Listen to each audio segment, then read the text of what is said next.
What's up, everyone? This is No Croissant with your host, Chicken Man, or Chris.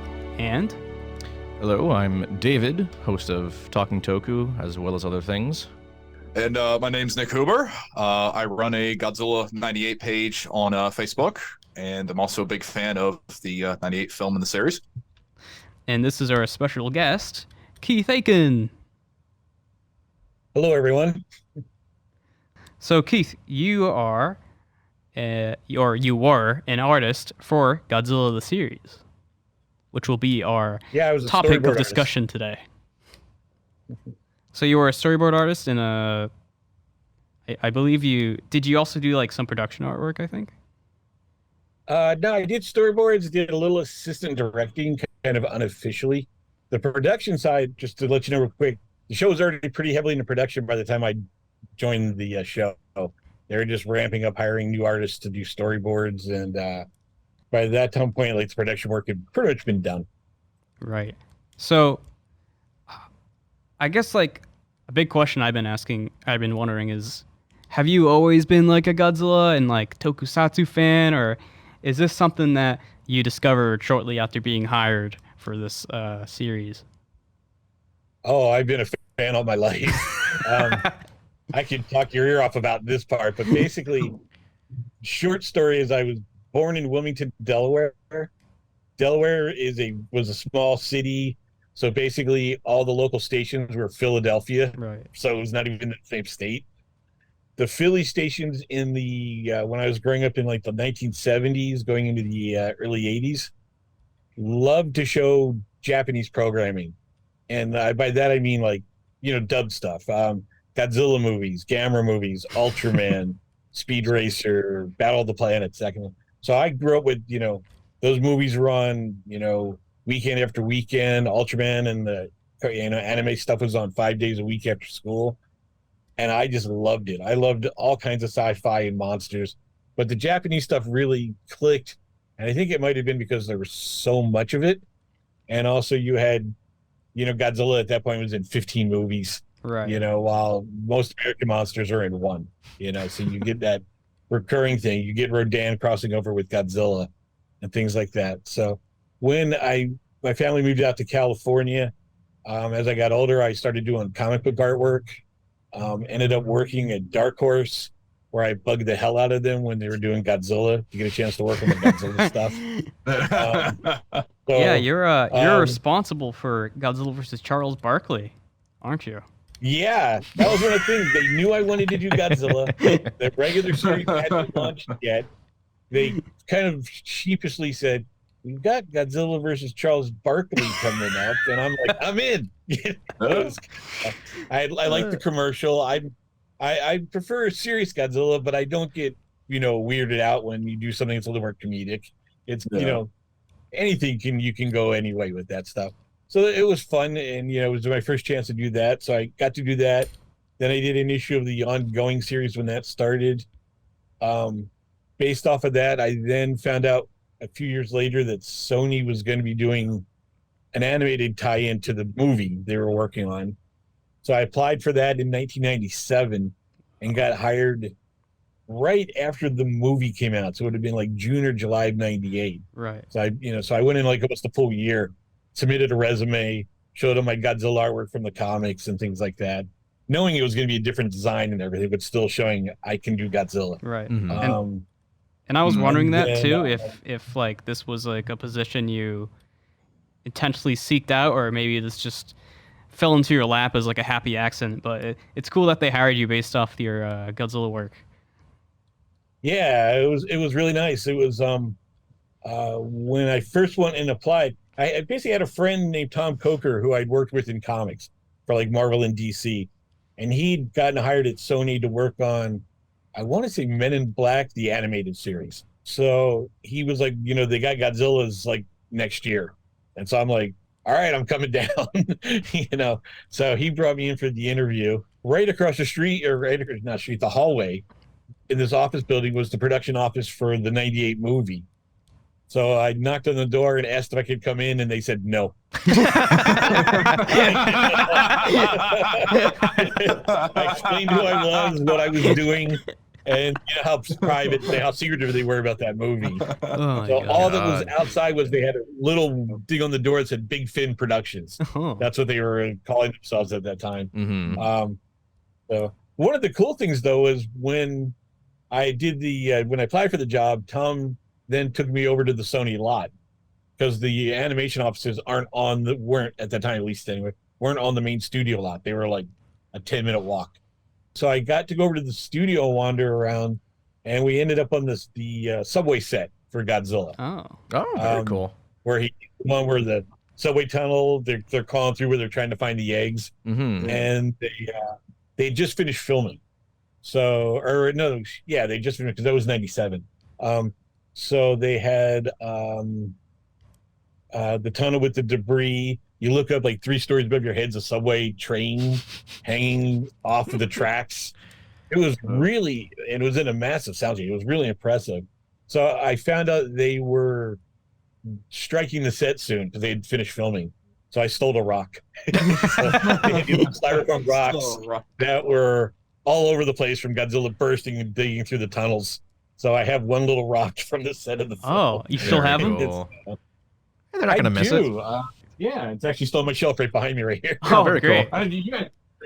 This isn't going to help the anime on it. Here you go. Exciting, huh? Yep, that looks like a rock to me. Yeah, we'll It looks like a rock. if you don't mind, we'll show a picture of it on the screen later. Yeah. Yeah, I have a few. I can send you a photo if you want, but yeah, I have a few it was a miniatures great myself. thing coming in as a hardcore fan to work on this stuff. You know, that was a dream come true. You know, and Yeah, it's for really cool to spend a year and a half working on the cartoon show, basically realizing I got a 40-hour-a-week job and I'm getting paid full time to work on Godzilla. You know, it's just that's really cool. I mean, that's every fan's dream, isn't Yeah, it? of course. I mean, Yeah. yeah. I mean, the world's kind of small, especially this fan base. I mean, we know a bunch of people that make their living just off Godzilla, which is their hobby, like Matt Frank, for example, Jeff Zornow, like all these, huge fans growing up end up working on this IP, and it's so nice to see. Yeah, But it really, you feel blessed, that I think, and I've been lucky since I worked on the show. I've worked on a lot of other Godzilla stuff and Ultraman stuff, and it's one thing I'm like doing it. I'm going like, I can't complain. This is, Yeah, I mean, we heard writing down liner the notes for an Ultraman disc set, or doing something on a Godzilla Blu-ray. I mean, we actually have that written down that you worked with, I believe, was it Mill Creek on the Ultraman set? Yeah, working with Mill Creek now. I'm working with them now on the Ultraman, so I'm basically involved with all their Ultraman stuff. But back, I want to say 2012, 2014, somewhere around there, they had sub-licensed a bunch of Sony stuff. And it was basically home video companies like Sony, Disney. You can only put out so much product in a month. Otherwise, you start competing with your stuff.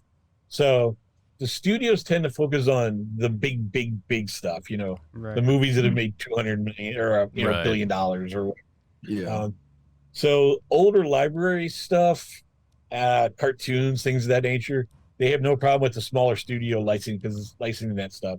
So Sony bought this giant library of like hundreds of titles, and one of the things was Godzilla the series. So they reached out to me, and I ended up on the show. I gave them the artwork. Yeah, I basically I have all that artwork, so I gave them all the artwork they used for the packaging, and then I did things like I made sure the episodes were in the correct order. Since as you know, they didn't air in the correct order. They were produced to run a certain way and aired as the network decided. Seems to be a problem with a lot of 90s animated series. We actually have a copy of the complete animated series right here, along with a couple other DVDs, but I believe only the complete series is the one released by Mill Creek. Yeah. And that release is super interesting. Sony because did a few of those like random episode sets. Yeah, we have some of those too, Yeah. like the Monster Wars trilogy and Monster Mayhem. Yeah. And the interesting thing about the complete series DVD is that it includes 2 unaired episodes, which, as far as I know, were pretty much like lost in the vault until that DVD came out, which is super interesting. Yeah, they like it was kind of a weird thing. It's like to explain why the shows didn't air in order in the first place is that the networks look at like there's key times for where they monitor the ratings for shows. So during those times, they want something they know is you want to put your best out. So like the Monster War trilogy was like probably the high point, the big event of that series. So they wanted that to run during a peak's rating time. Also, when you're coming back from like a long break, you want to have like a show you were particularly high on or the start of a new season. So unless a show has a really tight continuity where it absolutely has to run in a certain order, they'll break it up that way and they'll go like, well, instead of doing this, average, Monster of the Week episode, let's put the Monster trilogy here during a peak ratings time and things like that. So things can move around. So you'll watch an episode and they'll have a monster in it. And then like 3 weeks later, you watch an episode and they introduce that monster, and it's like, that kind of a thing. And then just because of the shuffling around, it ended up 2 episodes never aired. So I know we ended up showing him at a couple conventions like G-Fest. We showed one of them, I believe, and another one in Asian Fantasy Film Expo that they did in New Jersey. We showed the episodes there. But in terms of broadcast or being released to the public, I do think the DVD set was the first time. Wow. Was it? I feel like I remember. I actually have a. I'm sorry to interrupt you guys. I was going to say I have a funny story about the last episode. So it did end up on YouTube, and this is way back in the early 2000s. So what happened was somebody, I guess, at one of the screenings recorded the last episode where they're in the arena of the water beetle. And there you go, Monster Z fights, that's how I saw that episode. But when I tried looking for it on the early 2000s DVD sets, like the Monster Mayhem, and there was like a Mutant Madness one, I couldn't find it. So I wondered for a longest time, like, what did I imagine that? Was it made up or something? I would say the DVD set comes out and I got it. Yeah. I want to say, I don't know what, it was probably Netflix. I want to say I saw at least one of those unaired episodes when the series was on streaming. What I think Netflix, but yeah, it was on Netflix at a point, and they probably would have had them all then. Yeah, and I think that was before this DVD set came out too. Starting as a streaming service, so I don't know how many people got to see it that way. Yeah. But the plan was too for the show to go into syndication, and for whatever reason, it never did. And so that was another reason why the episodes didn't have a super tight continuity, is because in case they got jumbled, you could watch it, after school or whatever, and it would be, be able to follow it fine. It was nice to finally get the complete set out, though, available in a way where a lot of people could see it, and so I'm glad I had a small part in that. And so what's next? So going back to I did want to finish some of the questions I had for you. Okay, go for it. So I heard that you had Thanksgiving dinner with Godzilla.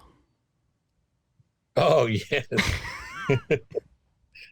That was quite an experience, because what it was is we were doing a gigantic Godzilla film festival. I was doing it with, just real quick, I don't know if people know, but I co-run a website, SciFiJapan.com, where we work with a lot of the studios because of the relations built up from doing things like Godzilla the series. I got to know Toho. And then through that, we were able to launch the site where we're running a lot of content provided directly from Toho and Tsuburaya and these things. My co-editor is Bob Johnson. He lives in the Bay Area of California. And for Godzilla's 50th anniversary, he was the main organizer. He put together a gigantic, 10-day Godzilla festival where they showed, pretty much every movie available, plus the side stuff like Rodan and Mothra. And we were able to bring a lot of guests out. And it was falling right before Toho was going to do the world premiere of Godzilla Final Wars, which was going to be in Hollywood. So it was like 3 or 4 days. The convention would end like 3 or 4 days before the premiere. So one of the guests that came out was Satomu Kitagawa, who played Godzilla in the 2000s films, including Final Wars. And he was a really great guest at the convention, and then we were going to drive him down to LA for the premiere, but there was a dead space between, which was Thanksgiving weekend. So my family's in Sacramento, so I called up my mom and I said, "Hey, I'd like to come up, and I'm going to bring Godzilla with me." My mom goes like, "I always knew that was going to happen." That was just kind of It's so it was just we brought up and it was funny because in Japan, particularly as a stunt person like him, he does not eat big meals. Yeah. So he was blown away by an American Thanksgiving, and then he had to be real careful because he had to squeeze into the Godzilla suit from the premiere. Of Because course. they did the whole Walk of Fame, getting the star. He was in the suit for that. So we had to make sure we didn't fatten him up too much, that. But he got along great with my family. And then a funny thing was, a friend of mine was a writer for E. So the E Entertainment wow. did a news article about Godzilla having Thanksgiving. So it was just a funny moment.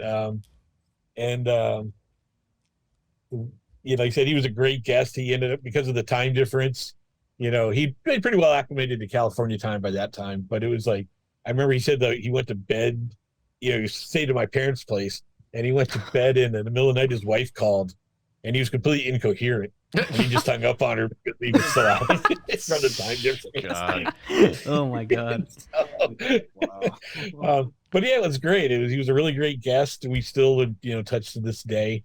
It's just kind of fun to go, I'm bringing Godzilla to Thanksgiving. Yeah, I mean that sounds like an one of those incredible weird experience. fanboy moments you never think you're gonna have. Yeah. Yeah, I mean I've met Kitagawa a couple times at conventions, and he's always like one of the most down to earth guests I've ever met. I think he goes by Tom at G-Fest. Yeah, right? yeah. I think the first time Yeah, I was he at goes by Tom. G-Fest, when I was at G-Fest 2013, during like the opening ceremonies, he was like, "Call me Tom."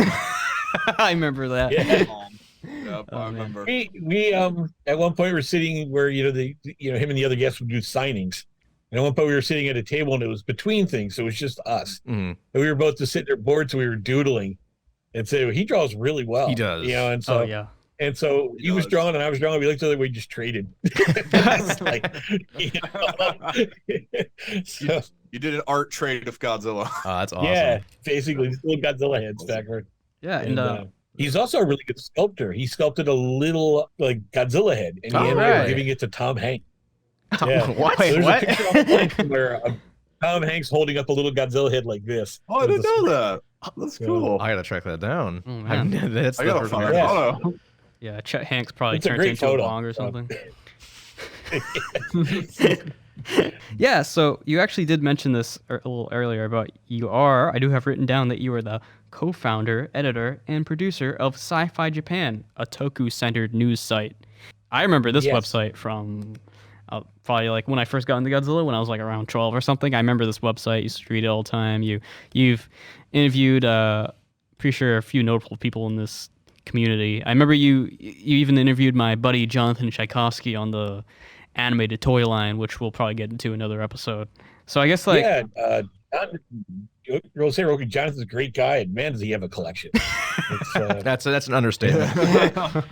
it's one of those times where now that I know that and when I was first talking to him, it seemed like he was kind of like buying, and I don't want to say hoarding because that has kind of a negative impact, but he was like, he would have like 12 versions of the same thing, Yeah. like it's different stages.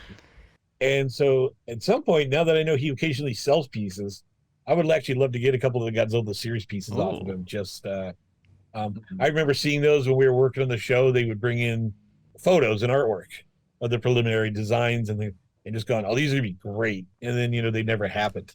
So it was great through Jonathan getting to meet him online. He was at the time really willing to share information and photos of the toys, and then we got in touch with people. He knew people at Trendmasters. We got in touch with some of the concept artists.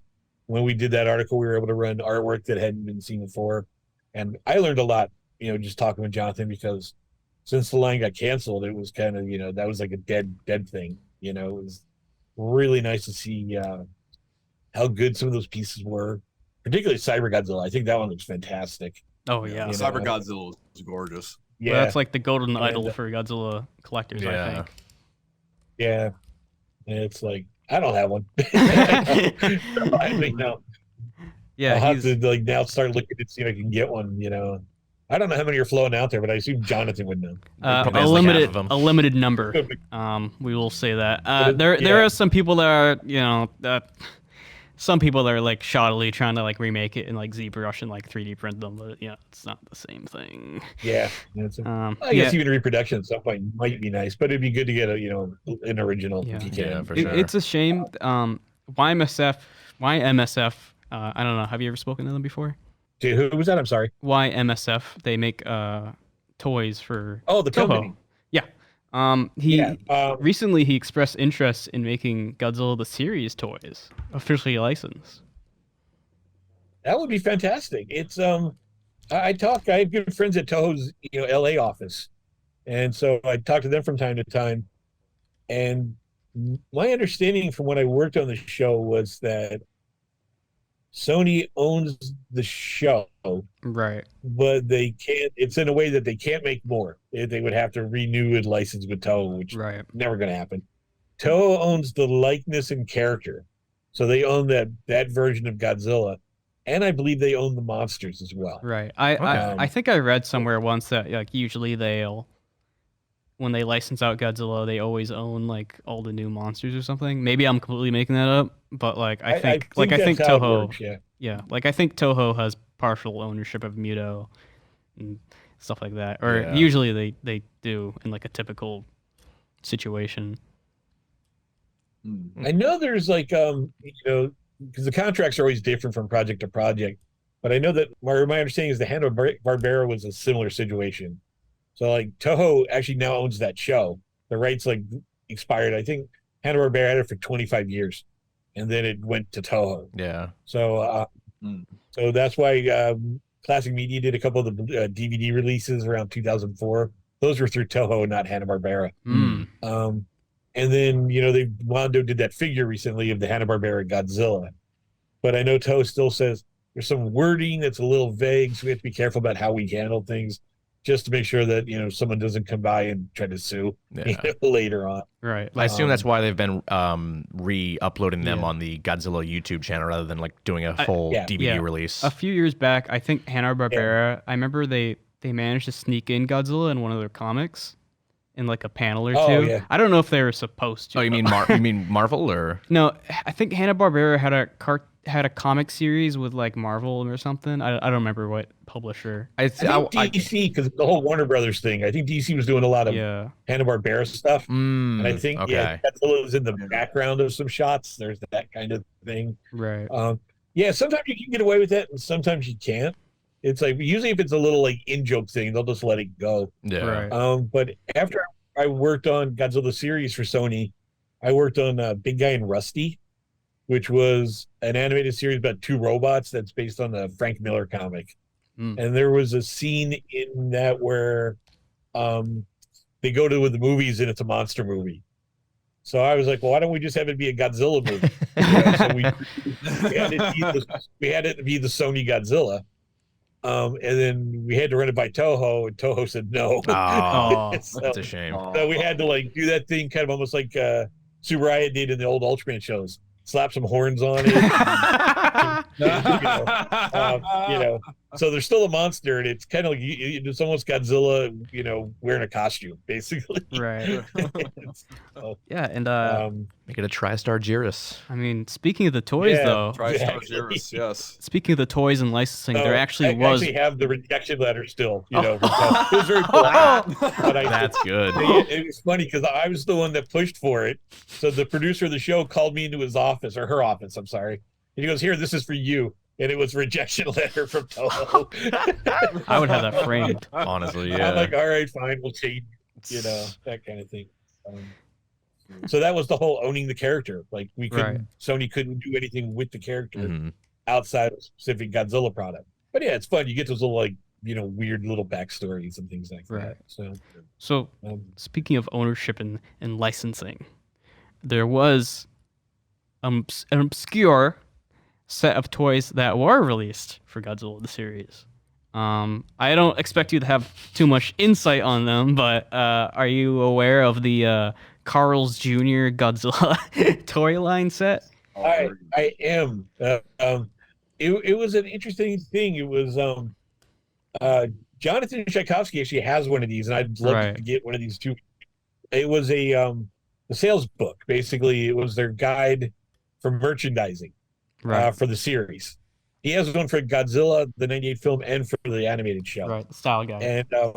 And style guide basically. Yeah, and what it was is, they were like, here's all these things you could do with the show, and obviously they had to deal with Trendmasters, so Trendmasters had begun work on, that line.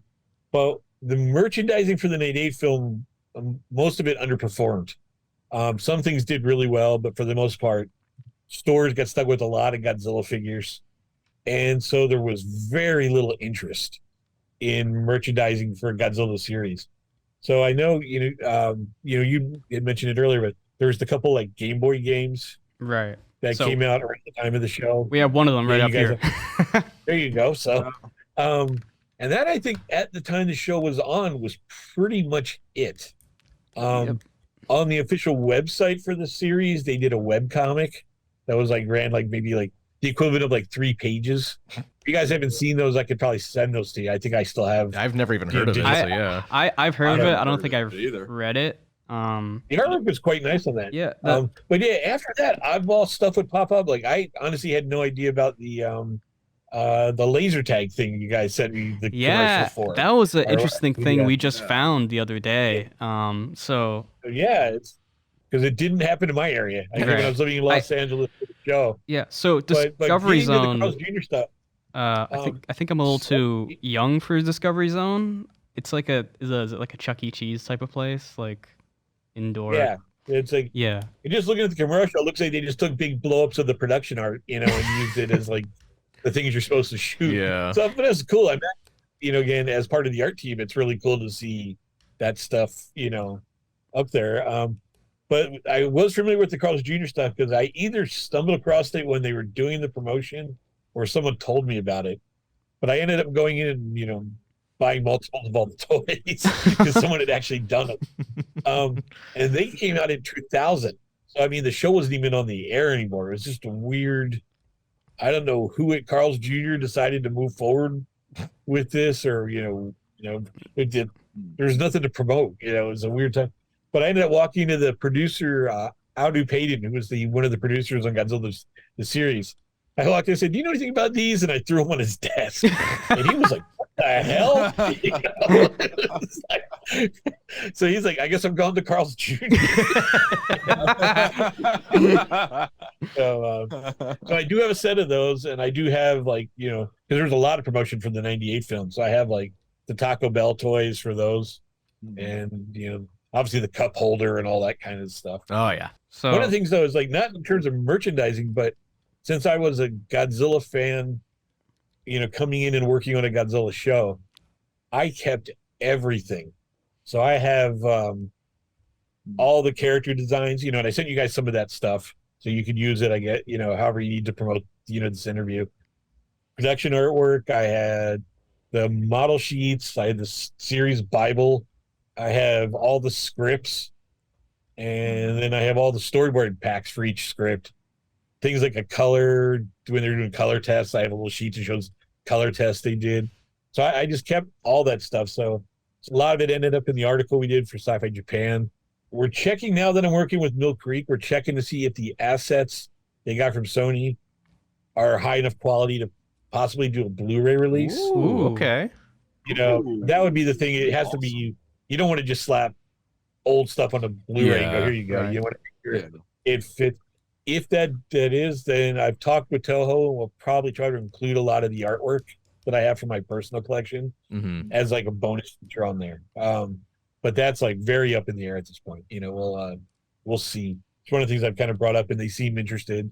I guess the series sold well when it did DVD all those years ago. Right. So it would be the same transfers. It just has to make sure that they're up to snuff for the other, So well, the series is. I had a question. Go ahead, Nick. Go ahead. Okay. So I didn't want to interrupt anybody. I'm sorry. So we're all talking. It's fine. Okay, cool. So, but my question is, how did it feel going from the Dark Horse to the '98 Godzilla and Godzilla series? In your opinion, with that different radical design? Because I'm really curious about your opinion of that. Well, it was an interesting thing. It's I'm not the biggest fan of the '98 movie. There's parts of it I really think are well done. the design, it basically became so different. It didn't feel like Godzilla to me, I guess is kind of but it's one of those things now where you look at the whole Toho thing from the first Godzilla, and then you have, Shin Godzilla in the 70s versions, and, Godzilla Millennium, and the design changes so much from film to film and everything that, I just kind of consider this to be like a Godzilla, now it's kind of, that's how I look at it. My opinion's kind of softened over the years. When we did the animated show, there was a lot of people who at least were casual Godzilla fans. They had watched, the movies on TV growing up, or whatever. And they wanted to bring in some of the Toho vibe to the show in terms of like the monster's tougher. He doesn't get wounded as easily. They really wanted to get away with him running away from stuff. They felt that was very anti-Godzilla. I can tell you that there's 2 teams of like story editors who basically wrote a lot of the scripts and then also supervised all the writers who worked on the show. And one of them is the guy named Bob Skier. He was partnered with another guy named Marty Eisenberg. And Bob Skier is a big-time Godzilla fan. He might be, I would probably say I was the hardest core Godzilla fan on the group, but he would be a pretty close second. And he was the one when he was writing the first episode, had Godzilla's fins light up and the monster, breathe the radioactive fire. When that got sent to Devlin and Emmerich for review, Dean Devlin said, "Ours doesn't have that. You can't do that." and Bob's response was, "This is a kid's show. It's called Godzilla. Everyone knows Godzilla's fins light up and he breathes fire. We have to have this in the show." And Dean went, "All right, fine." And that was basically, I know Dean and Roland were very involved early as the show was being developed, because it was being developed at the same time the movie was being shot. So they and Patrick were very closely involved early on. By the time the show was really rolling, they were pretty hands off. I've never met Dean or, like I said, I know Patrick. I've never met Dean or Roland. They never came to the studio or any of that kind of stuff. I did meet some of the actors. I met some of the voice actors, including I'm totally gonna blank the guy that played Craven. I know his name and I'm blanking on it right now. The actor from the movie, played the part on the show, and he came by the studios a couple of times and we chatted and stuff like that. A very nice guy. Tom Kenny's become a really good friend of mine. And Malcolm he's doing Daenerys so well with SpongeBob. What was that? Malcolm Daenerys Craven. I don't know if I butchered his name, but yes.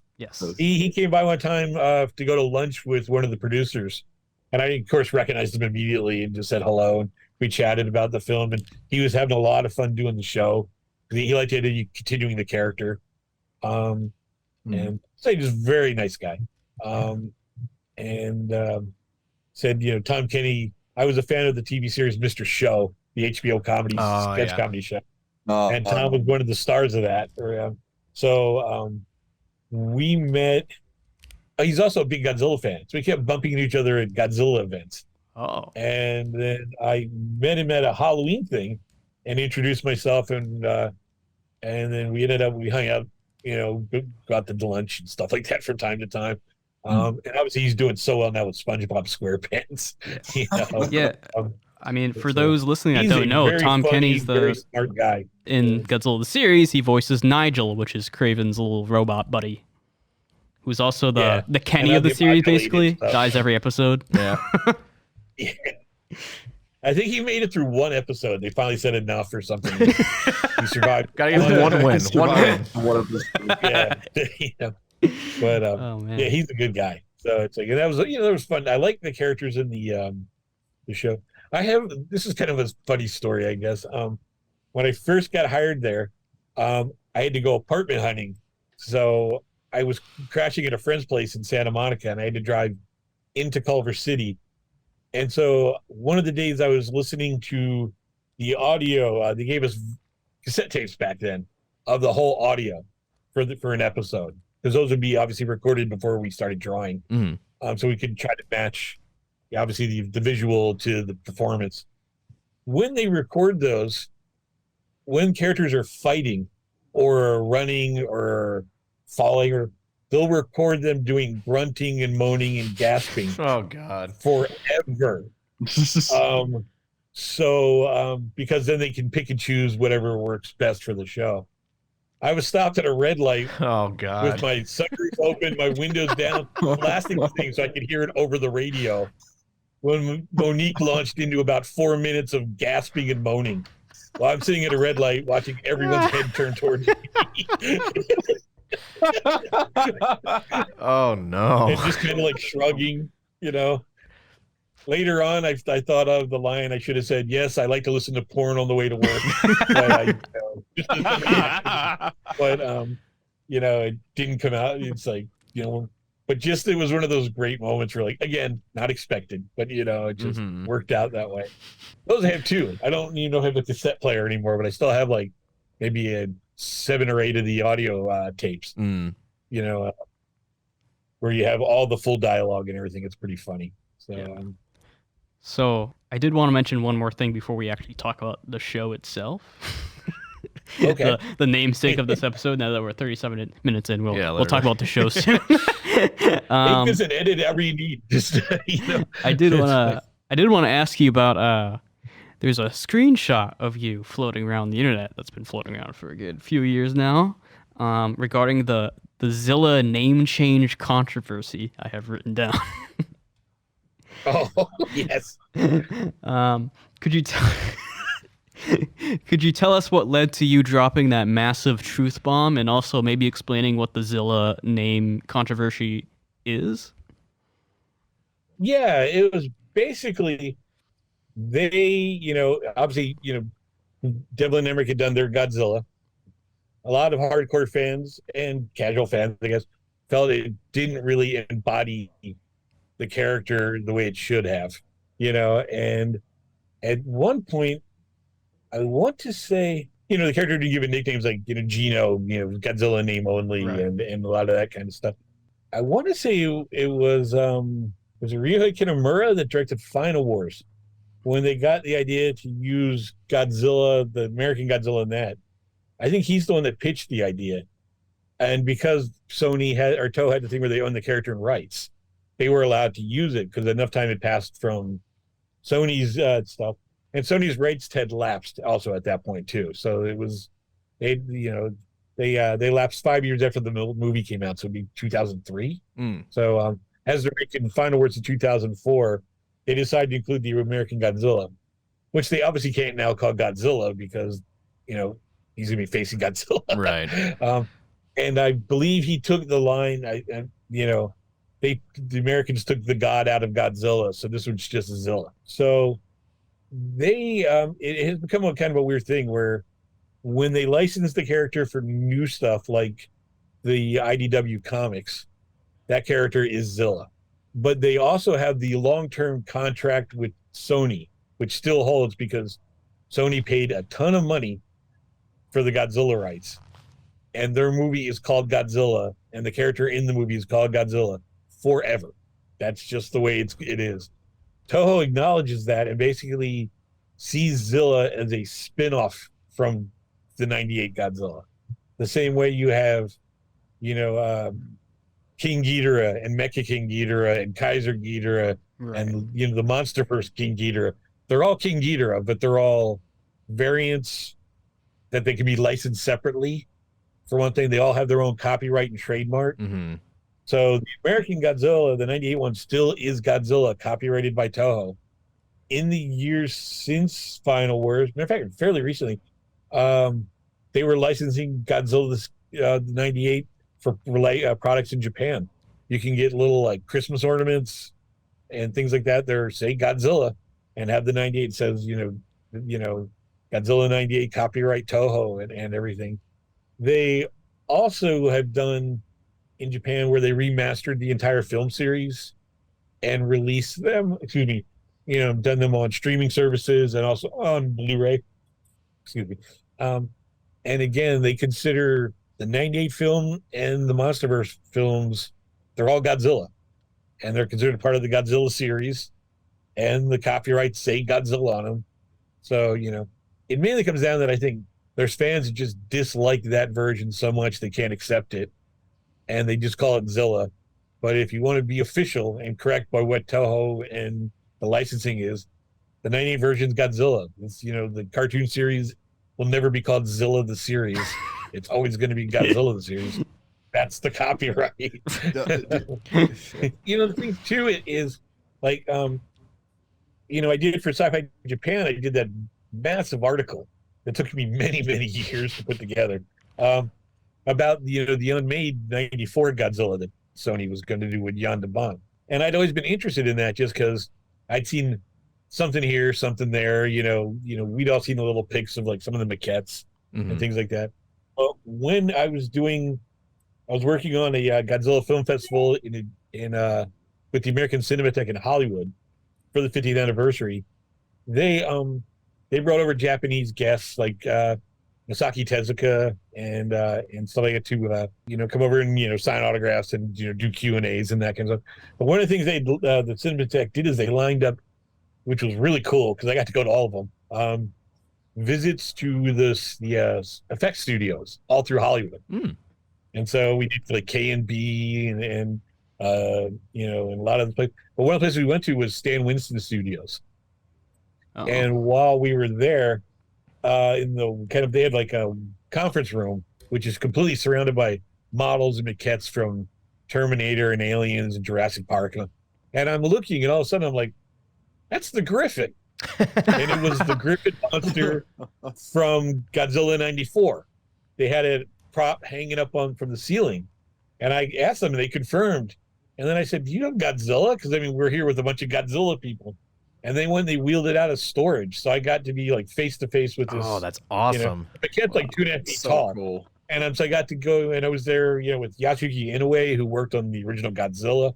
And and so they were they were making comments about like, we like this, we would have changed that, whatever. But we got to see those things, and because of seeing those two things up close, I'm like, I need to research the history of this thing. And I thought it'd be like, a typical article. You can write it and have it out in a month or a couple of weeks or whatever. And then I would talk to somebody and they would go, oh, you need to talk to this person too. They have some great stories and they have photos. So I'd have to track that person down. And then they go, have you talked to these 5 people? And it was like that kind of thing. Endless game of telephone. And then somebody would go, oh, I have all this great stuff, but I have to go dig it out for you. And it's like, so then the thing would be on hold for 6 months because, and then, so that article took like almost like 10 years to fully research and write. But I wasn't doing it obviously full time. It'd be like I'd come back to it after a year and work on something. But I found out Sony had a treasure trove of models and all kinds of stuff. And I asked if I could go in and like check the stuff out of this, and they said, we don't want to have Toho come down on us, so no. And I'm like, well, I'm friends with Toho. And they were like, well, what I lucked out onto is somebody put me in touch with Jan de Bont, and he had a bunch of stuff in his garage. He had photos of all the models, and he was willing to talk about the experience. So that was the big thing that allowed me to finally do the article. It was Jan. And then all the guys from Winston Studio were all willing to talk about it. They share a lot of stuff. So as I'm doing that, it kind of naturally led into, well, what happened after this project fell apart? And I ended up talking to a screenwriter whose job was to revise the Jan de Bont script and see if they could do something with it. And then that fell apart. And then obviously I already knew Patrick and a lot of people who had worked on the final version, and had learned a lot from my time at, working on the animated show. So I kind of knew all this stuff about, where the project went, why the character, people were trying to call it Zilla. So I just tried to throw all that stuff into the article. So yeah, when you talk about big information dump, yeah, it's like, here's what the people at Sony say. Here's what the people at Toho say. Here's what the copyright shows. Here's the information from the original contract that shows that this is Godzilla. All the versions of Batman. You think about to go like, oh, they're all Batman except for this one. Yeah, this one particular one. I don't like it. It's kind of the So it's just it's like you said. I take it as it's a Godzilla variant. It's like a little farther off than most of the other versions, obviously. But you have that now. You have Zilla, who you can have come in, and it'd be fun to see that character show up again in a movie. And see what they can do with it now that they're doing more CG in the films and that kind of stuff. But yeah, it would have to be a Toho film. So I mean, it would just be kind of even if they do like a Monster Island type thing, you just see Zilla walk by in the background. You know, exactly. Kind of a fun. I mean, at this point, they could probably I just like have the idea him. of the idea of Godzilla fighting Godzilla on the 50th anniversary. I thought was just a really clever move. You know, and I feel like at this I don't know point if they you could guys probably know, have but him show up in Godziban, and it would make perfect oh sense. yeah, that would be a perfect example. But you know, the version they used in Final Words, I don't know if you know, but it was actually they just scanned one of the giant Treadmasters Godzilla. Right. I forgot about that. Ultimate Godzilla. Yeah, and then they and I heard that from Shinichi Wakasa told me, it's like that's what we had. And then Tatopoulos told me legally he could not have given them the assets because of the whole contractual thing. Right. He goes, but if I had known, I would have given them the assets. And so Wakasa actually, we took him to Tatopoulos' studio, and he kind of sheepishly brought up that they were using his Godzilla in Final Words and they were killing it. You know? Tatopoulos thought it was he was a little like, you're going, I hope you're okay with us. And Tatopoulos thought that was awesome. He's like, you mean mine's gonna fight the original? And he's like, and he's gonna die? He's gonna die. Yeah. There's they had an interview with him, like some other guy, like I guess like a little magazine thing. They interviewed him after the Final Wars premiere up in California, and they asked him, he said, so what was it like seeing your Godzilla fight the original? And he just says that was the greatest thing I've ever seen. That's what he said. You don't think that's gonna happen. It's kind of almost like the last Spider-Man movie where you're like, I never thought I was gonna see Tobey Maguire. Yeah, exactly. It's really weird, but it's fun, It's so it's like, yeah. So Godzilla '98 is part of that Godzilla multiverse. He's, and it's like I'm fine with that, And it's like I said, I probably have a soft spot because I got to work on that for a year. The animated show. It was cool that before that I had done the comics, so I got to draw the traditional Godzilla first. Well, and then do the kind of the more modern design, and then go back. In more recent stuff, I've worked on a lot of the the Blu-rays and whatnot, so it's back to classic Godzilla. Well, not to make you feel old, but this year is the 25th anniversary of Godzilla in 1998, and whether you realize it or not, like you basically helped construct like an entire generation of Godzilla fans. Like the kids that were growing up with that series are, they're some of them are married now. Some of them have kids now. It's like so, and people, I'd like to think people like very much fondly remember the series, even if the movie not so much. So I don't know, to have a hand in that, I don't know, must feel pretty nice, or at least from my perspective. It does. It's I would have been happy working on the show if they'd stuck really faithful to all the movie stuff. But the fact that the producers said, like, we need to have the fire and the radiation breath, we need to have the glowing fins, he needs to be tougher, more aggressive, making Nick a little more adventurous as opposed to, kind of the bumbling scientist type. And, these kind of little things.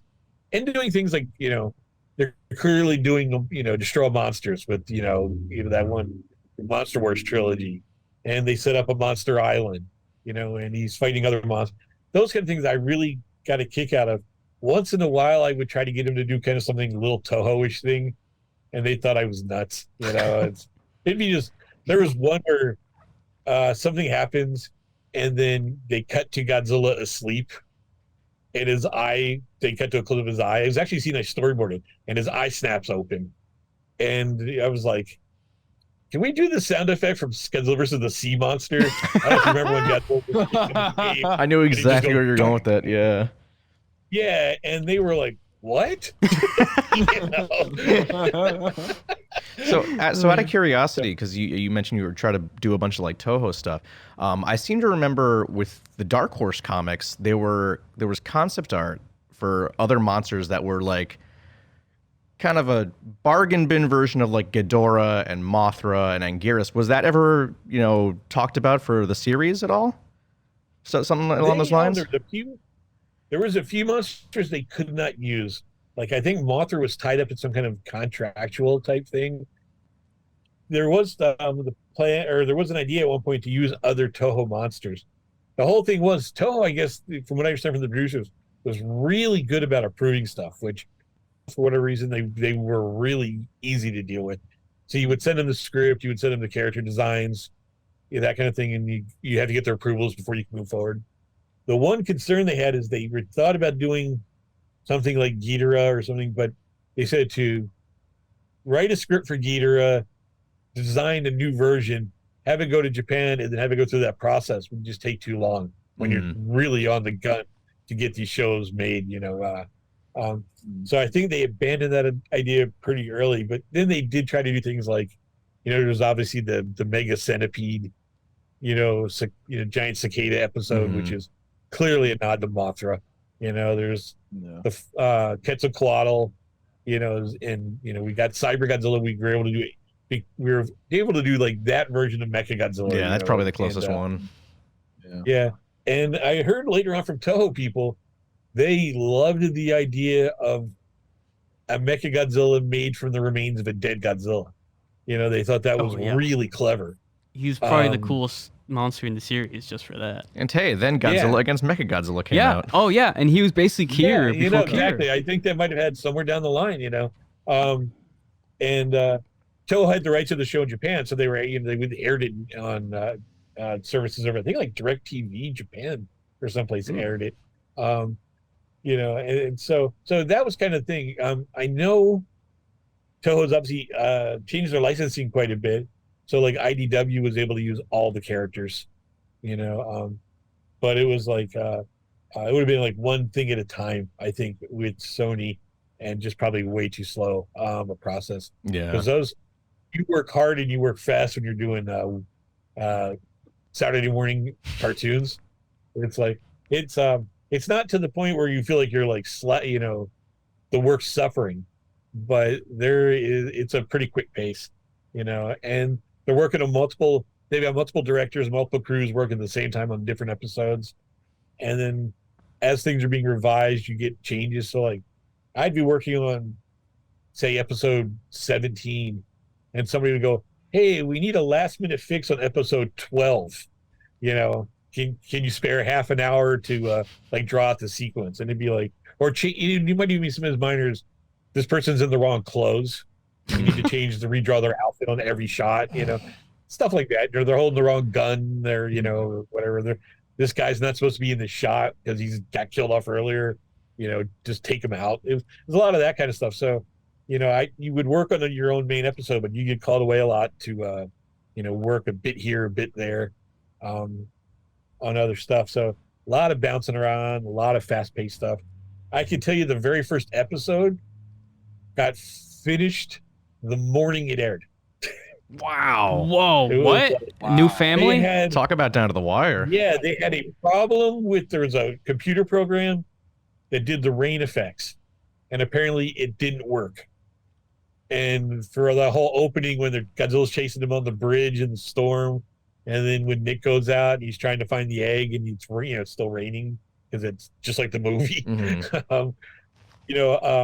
So I got to see a cut like 2 weeks before it aired without the rain effects. Everything else was done, and it looked really good.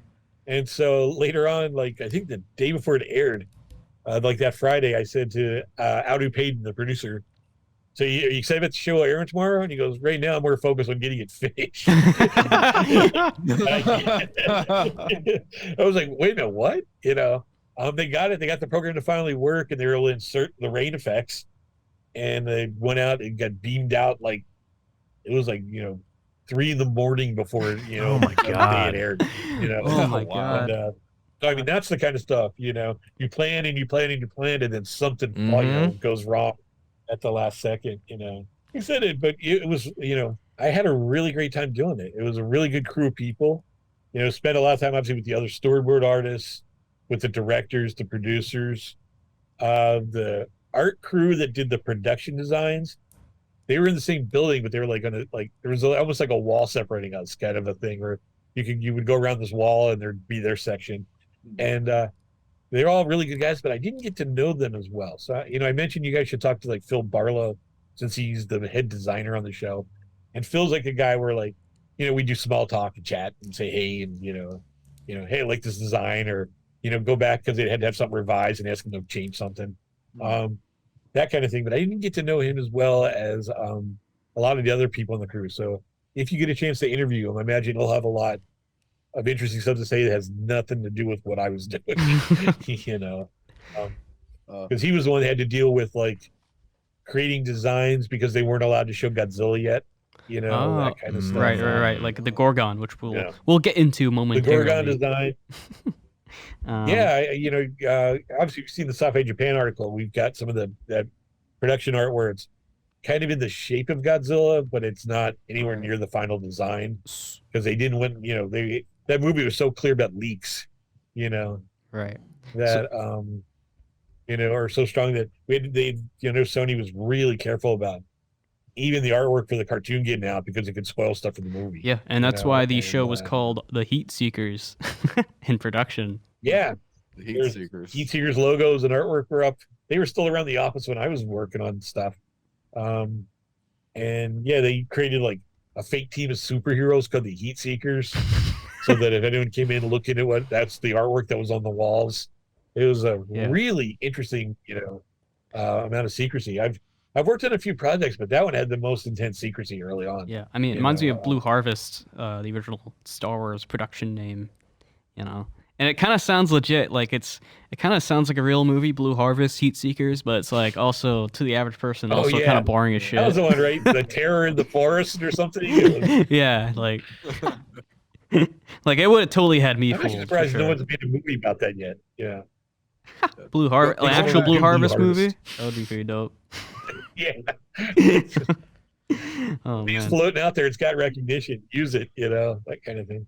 Yeah. So going back to the Toho monster, something I wanted to ask real quick was, so I noticed like in some of the earlier episodes, like some other ones kind of sneaked in here. So I was wondering, like when you were working on like the Nano Beast episode or the What Dreams May Come with the Crackler, did anybody ever kind of notice like the Nano Beast was Hedorah, or the guy that's in the coma who dreams up the monster it's made electricity is Gabara? Like, Yeah, I mean, those are clearly influences, and there was stuff like, obviously there's like a Mechanicon episode, Right. there's, set in Japan. So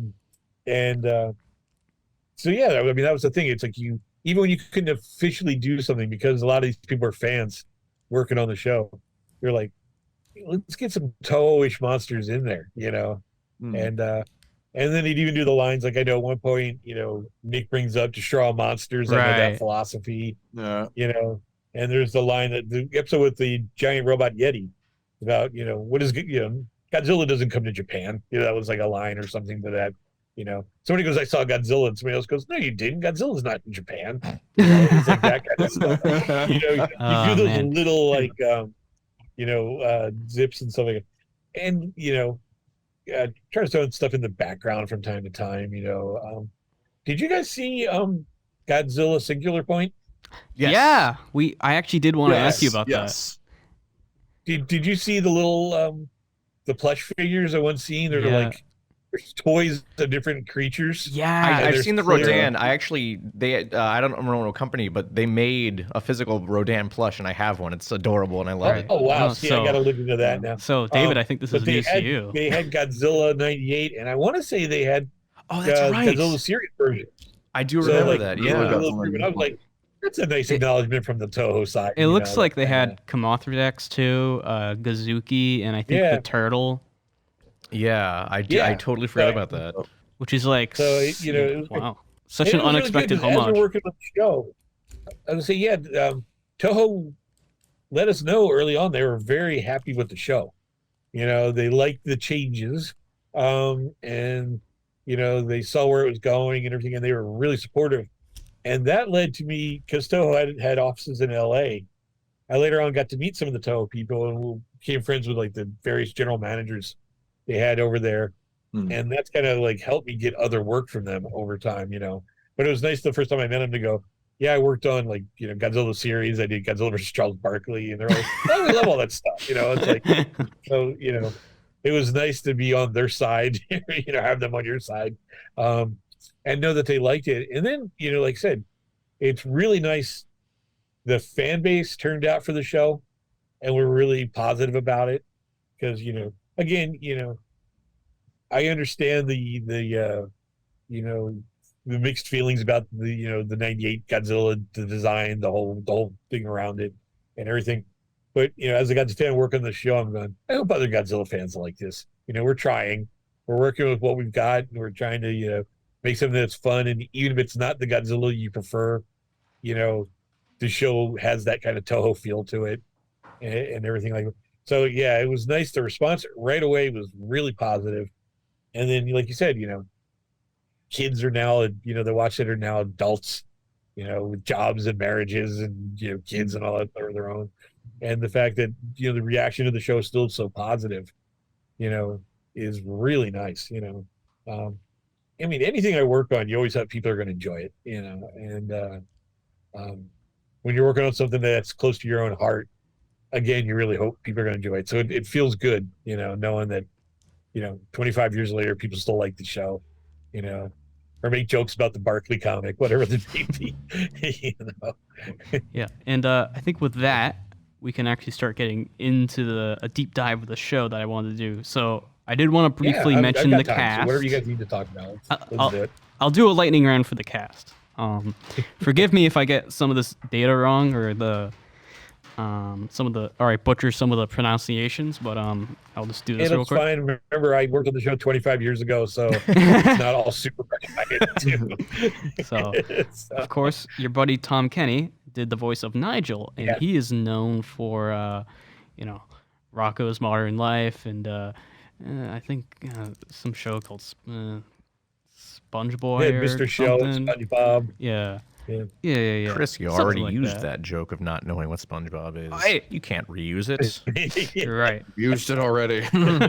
Okay. That's what editing's for, right? Ian Ziering, I believe is his name, did the voice of Nick. Yeah. He also, I believe, played Batman in Batman Beyond. Is that correct? Oh, Terry McGinnis, you mean? Oh, maybe I messed that up. I mean, Terry is Batman in Batman Beyond. He's Batman Beyond.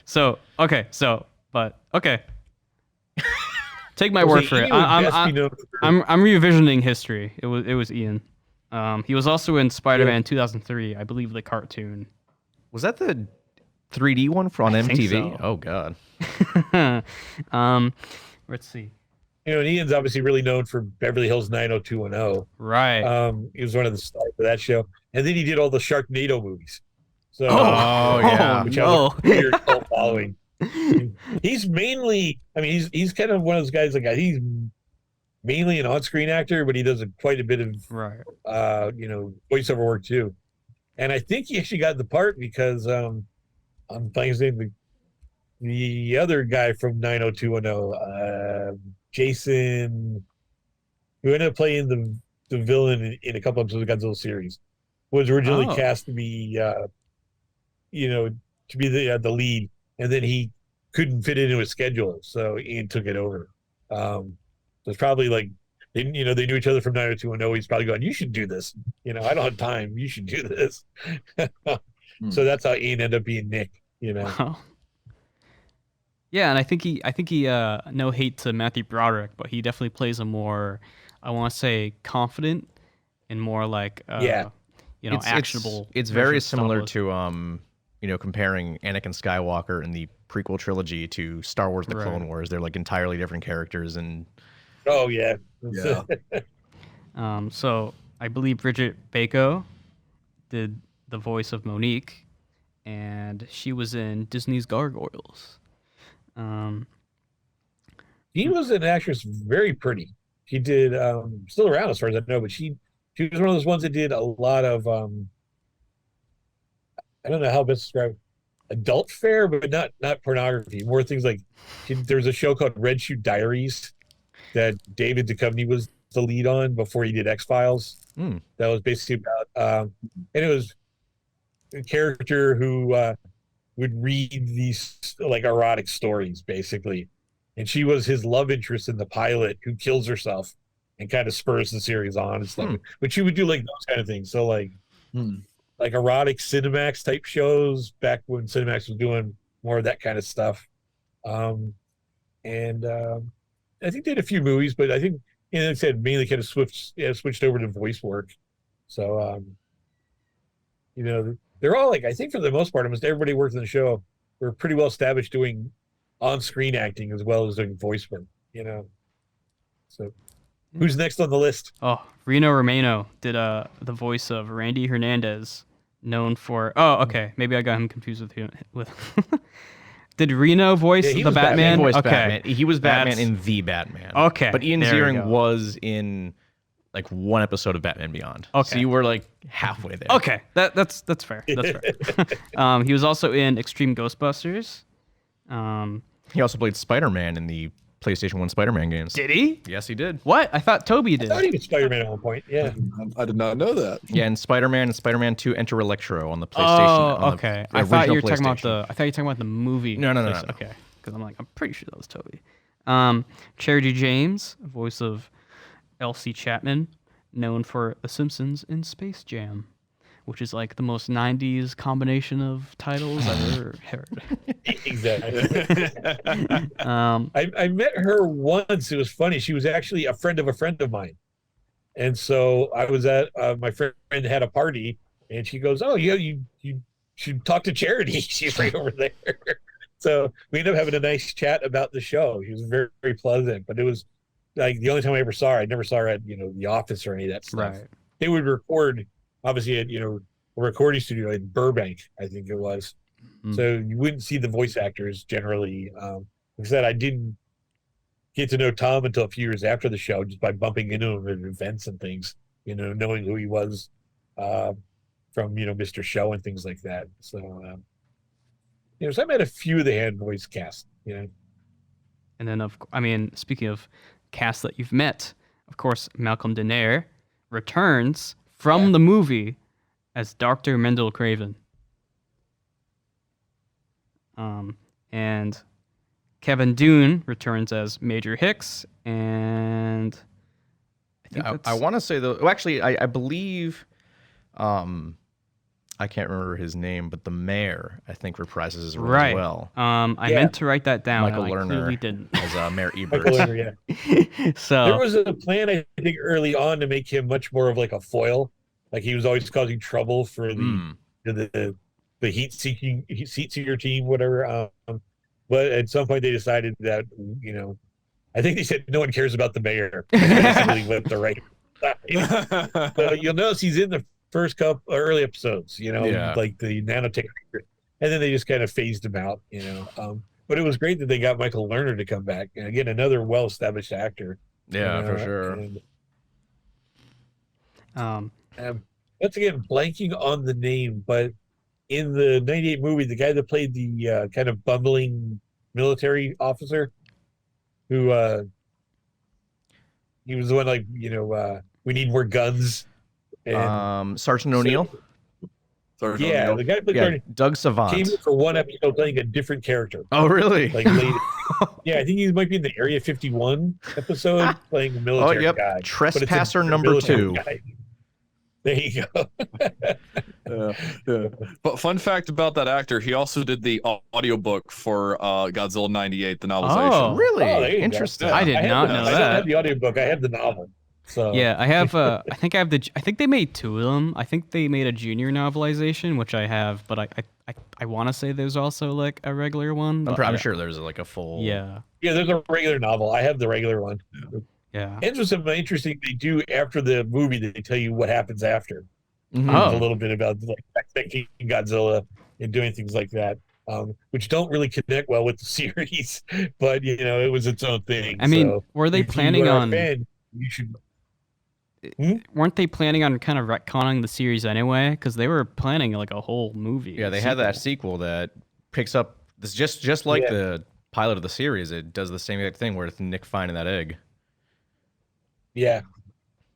And so I don't know how I guess they just wouldn't have fit completely, obviously, if they'd gotten that movie off the ground, Right. But it's just one of those things where obviously the story about just since the film didn't perform the way they wanted it to, Sony really wanted to cut the budget for the second one. And I know Devlin and Emmerich were like, we can't work with that budget, it's just to do a big scale movie. So it just fell apart, So the series basically became the official sequel. I guess it's just, because there was nothing else. I guess. Now there is one other voice actor that I feel like we should mention. The great Frank Welker provided vocal effects for Godzilla himself. Really? Yes. I thought that Yes. in the series. In the series. Yes, in the series. I didn't know that. As well as the Probably chameleon. specific things they needed, like reaction sounds and things like that. So it's like I don't know. Whatever he did, it must have been pretty like early on. They probably had to record a bunch of stuff. Because I know they were using like modified versions of the roar from the movie for the most part. You do need more, grunts and reactions, and if Godzilla gets surprised or angry, those kinds of things. You need very specific sounds. So that would make sense to bring in somebody like Frank Welker because he can do that stuff. We're almost done with the cast list. Who else we got? Paget Brewster, voice of Audrey Timmons. Joe. Oh shit! I'm gonna fuck this up. Joe. Oh yeah, his name's Killer. Joe Pantoliano, I think. Pantoliano. Oh. Okay. Oh, Joe, yeah, Joe's Yeah. Voice of Joe's Anima. a guy. If you know him, he works. That guy, he's, you go back a ways. I don't know if you've ever seen Risky Business. He's Guido the Killer Pimp. Yeah, He's hunting down Tom Cruise. Which I feel like fits he was the voice of Animal very well. Yeah. He's the bad guy in the first Matrix. The one that turns on them all and tries to kill them while they're still. Yeah, he's Cypher.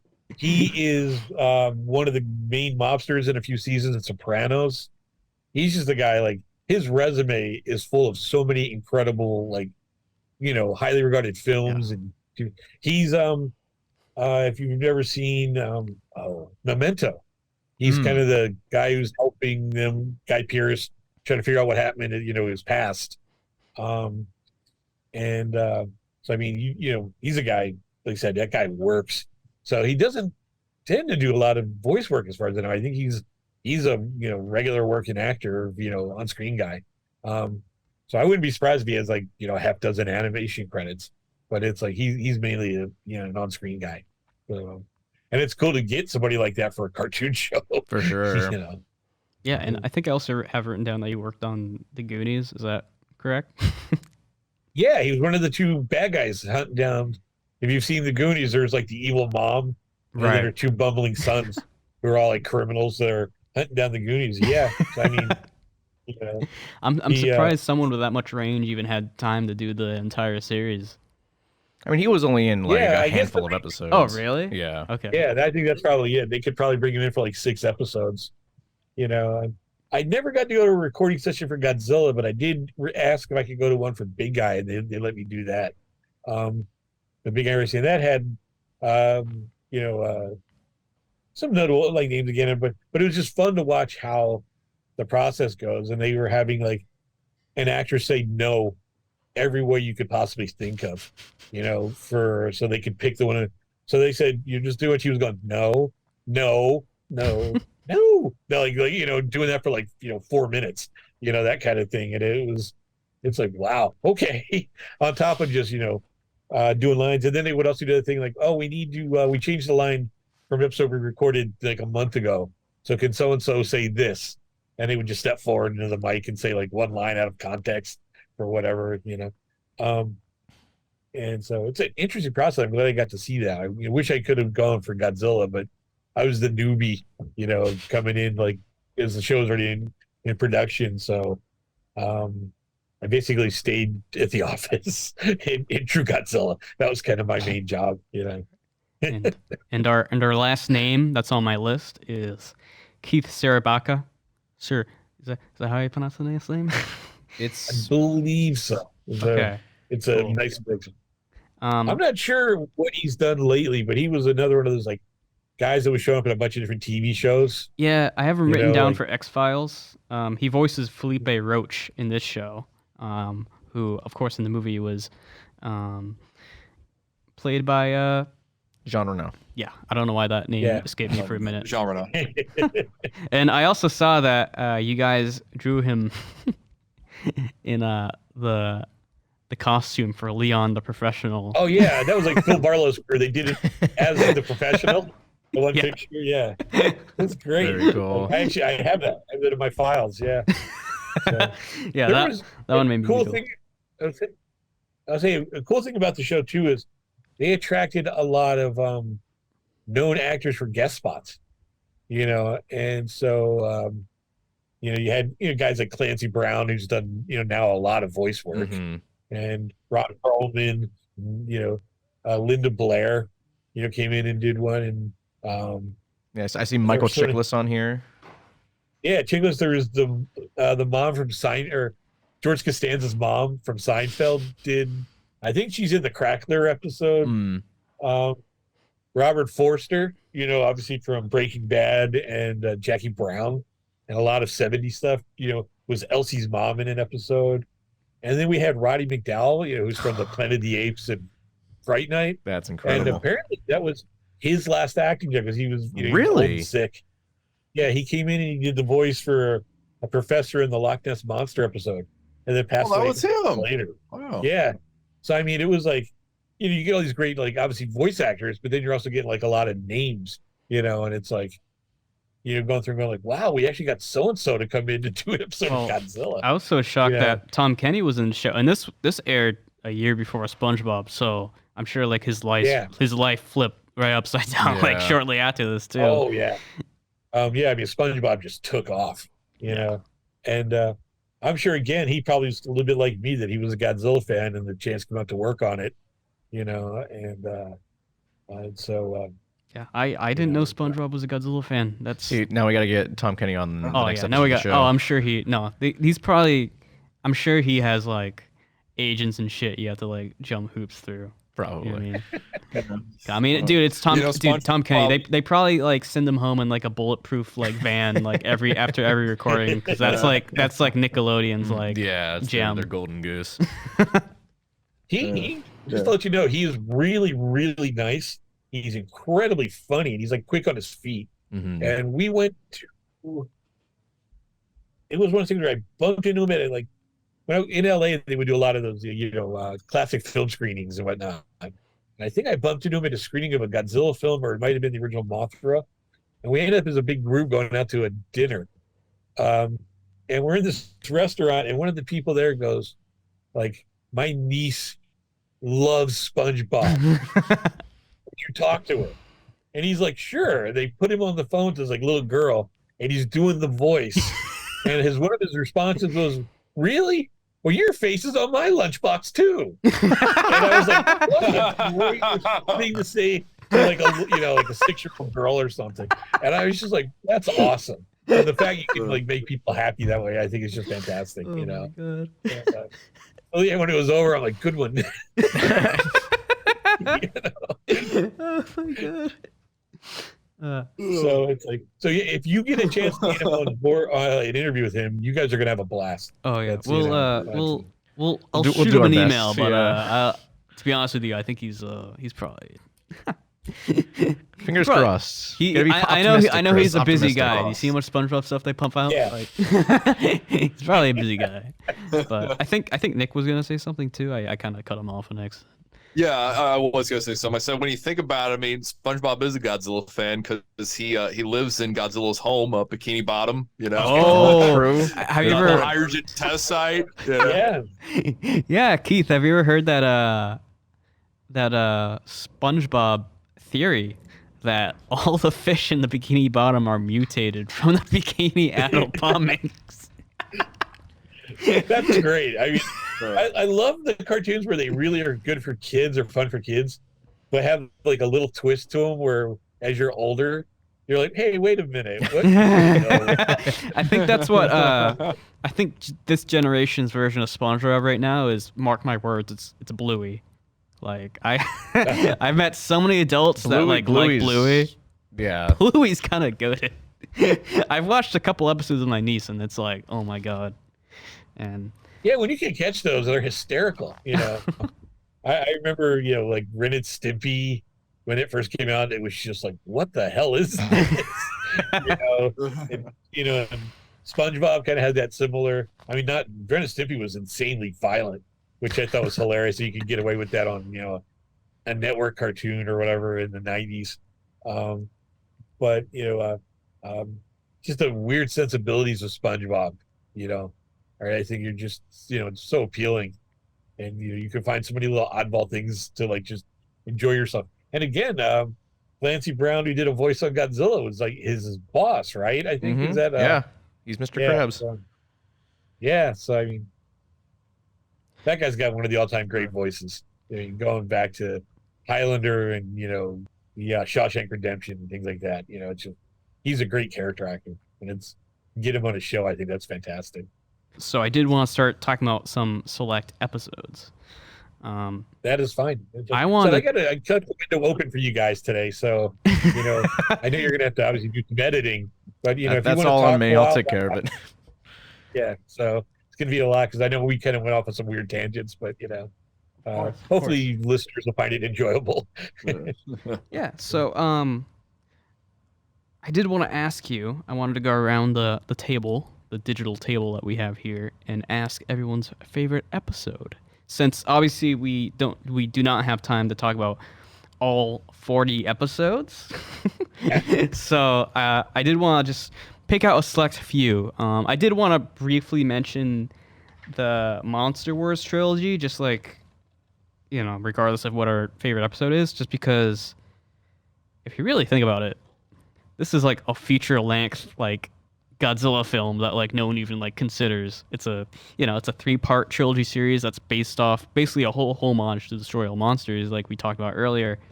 So I think for most people that's probably very much a standout. I don't want to say episode, but episodes. And of course it ends off with the battle with Godzilla. The first release. When Sony was putting out the random episode Blu-ray or DVDs, I think that's why it got the first release, where they put them all together. It just made sense. Yeah. So So I guess we will start off with I guess we'll end off with Keith of the favorite episodes. Okay. So me personally, it's been a minute since I watched it. I was watching the series the other day. I watched all of New Family again. Awesome introduction to the series, by the way. Just seamlessly starts where the movie left off. But my favorite episode will have to be Scales, or Scales, it spells it as. So for those that don't remember Scales, I believe the kaiju in that episode is like this weird insect critter, and the whole episode takes place as security footage and like handheld cameras. I think it I think Animal records it, or Nigel. It's been a while since I watched it, and I love that episode. It's obviously it's radically different from every other episode in the series, and also it kind of felt like a precursor to Cloverfield. It's like the Godzilla version of Cloverfield. That I can say real quick, that was the episode I think we premiered that at G-Fest 90, I want to say 98 or 99. It had to be because before it aired. Right. I helped set up a panel for Godzilla the series there, and we showed one episode, and it was that one because we figured it's a really fun episode, really distinct, and it hadn't aired, so that was beneficial too. And the audience really enjoyed it, and I do think it's one of the standouts because of the reason you said, the whole everything is a security camera, or Animal's point of view or Nigel's point of view, and it presents a really interesting take that makes it stand out for the rest of the show. I mean, plus it's a Monster Island episode, so it's kind of that's fun too. And like I said, it may even been this. I think this was, maybe correct me if I'm wrong, I think this was before like Blair Witch 2, and then like when Cloverfield blew up to like 2008, like this, like you guys kind of had something going. Like you had like a good idea going. It was definitely released the same year as Blair Witch. I don't know if it was before or probably after. 98 or 99. So, I'm not trying to insist it influenced Blair Witch. Yeah, you never know. But it was ahead of its time, or at least I think so. I would say Blair Witch was probably well into production as we were doing that, but right. Most likely. I do know that obviously the guys behind Cloverfield, were Godzilla fans. Right. So whether they watched the series or not, I don't know. But that was kind of like if you watch any of the bonus features on Cloverfield, they're all like, we wanted to do an American Godzilla. Right. That's like, we love Godzilla. We want to do an American. So yeah, you never know. It's like, but it's it's a clever idea again. What they did with mixing the found footage with the monster attack, and I thought Cloverfield worked well because that whole on the ground from the point of view of just people trying to get the hell out of there. Right. Not with military and scientists and trying to figure out explanations. It was just a really fun take, and I was like, I really like that movie. Yeah, and just hopping back on the Cloverfield thing too. Just I'll mention real quick. I believe the story goes J.J. Abrams was visiting Japan with his son. He saw the store. He saw the stores. Saw like all the Godzilla merch. I presumably probably like all the Bandais and stuff like that. And he was like, "Man, I wish, like America had its own like giant monster." Because before then, I think all they, we had like King Kong, which is like really it. King Kong's only arguably a kaiju, right? And then we have Godzilla 98, which isn't our own monster. Mm-hmm. You know what I mean? So I think he wanted to be like our, New York's, designated kaiju, which is kind of odd because he did opt to like barely have him in the movie when the movie had come out, but he had the right idea. Yeah, I mean, it's like I said, that's the thing we kind of talked when I said about how I became a Japanese monster movie fan. Is that I love monster movies in general, but the Beast of 20,000 Fathoms is one movie, right. Tarantula is one movie, and Them is one movie. So there's not like, with the exception of Kong, there's not really a giant monster franchise right in America, the way there is obviously multiple ones in Japan. And so, it like except for me as a kid, it'd be fun. You see Frankenstein Conquers the World, and then you see the Straw Monsters.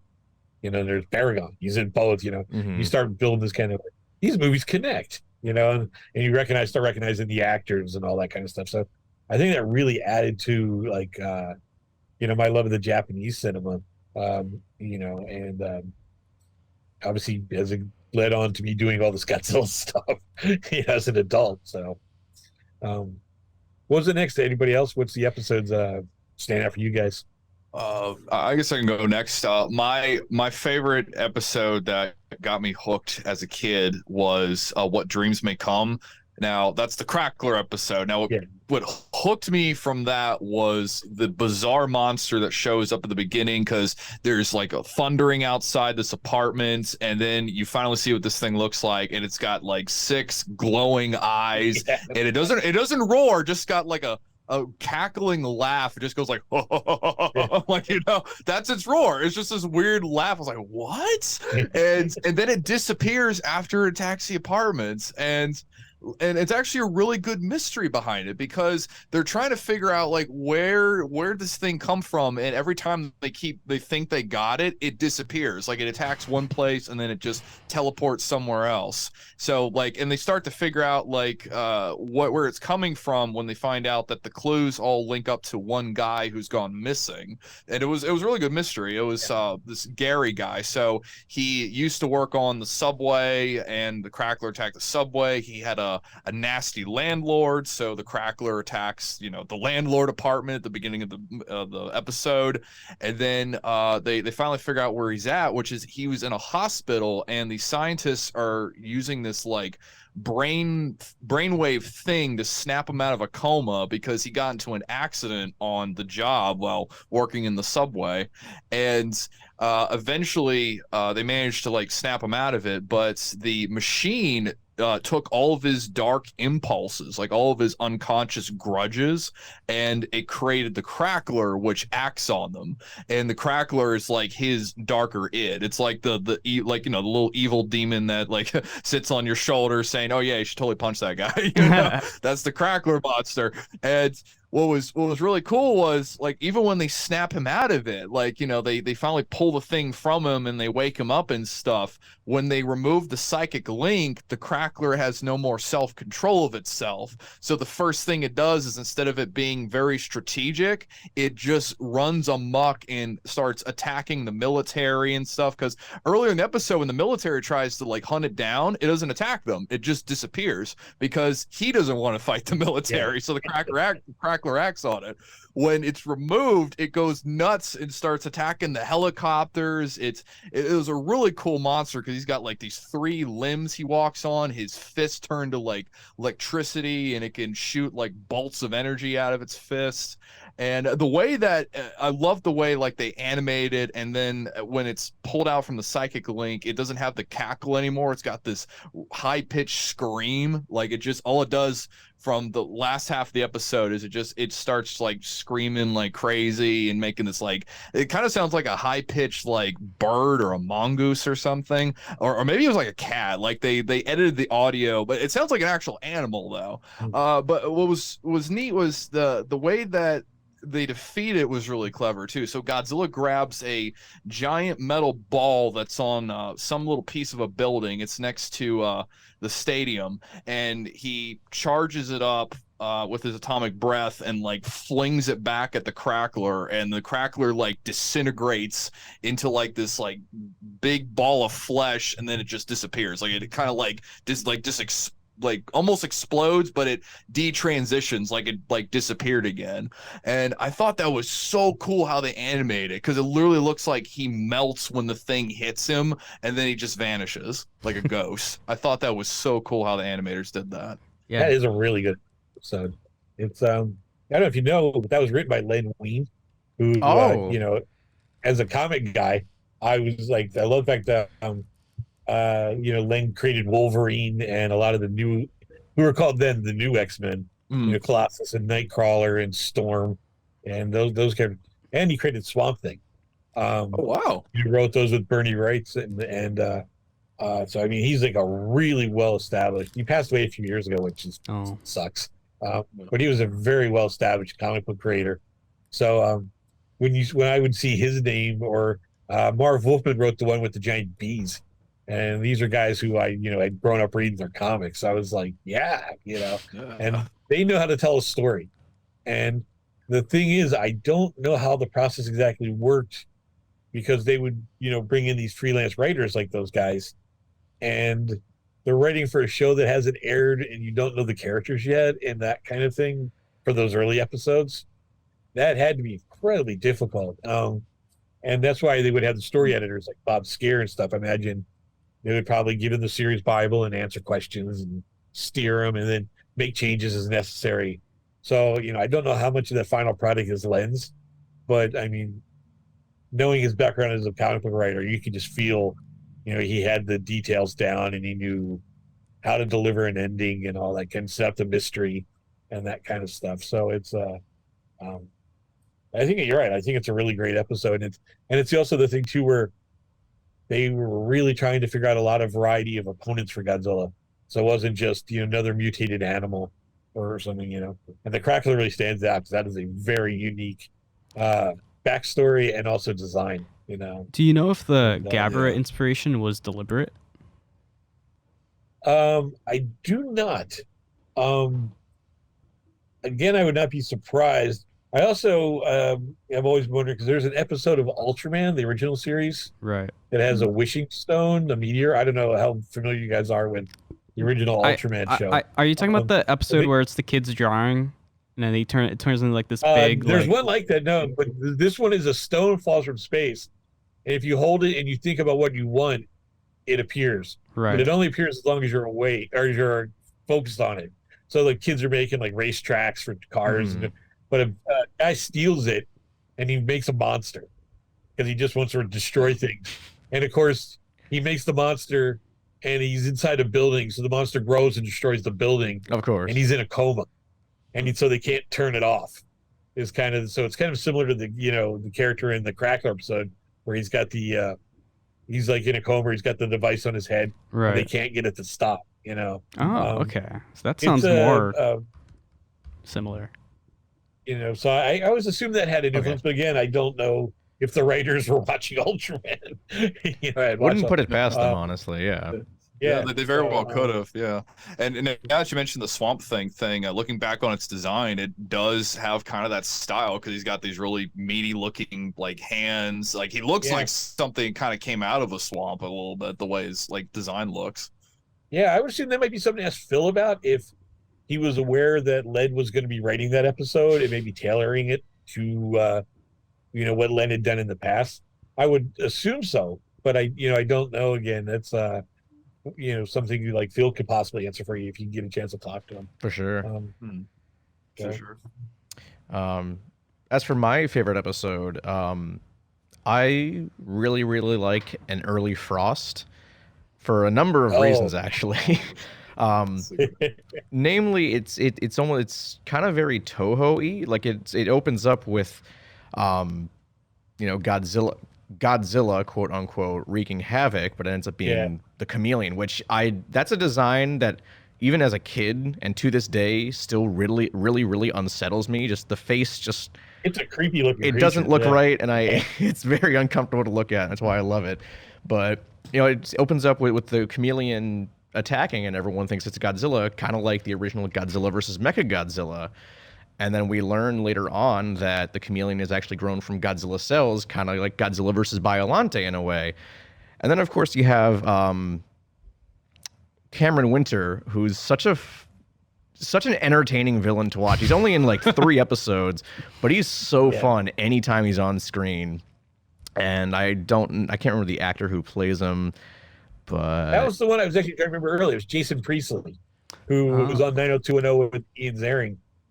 And initially was going to be Nick, and then he couldn't do it, but he came back to play, Cameron Winter. So you had the two kind of guys who were, buddies on a TV show playing arch rivals on another TV show.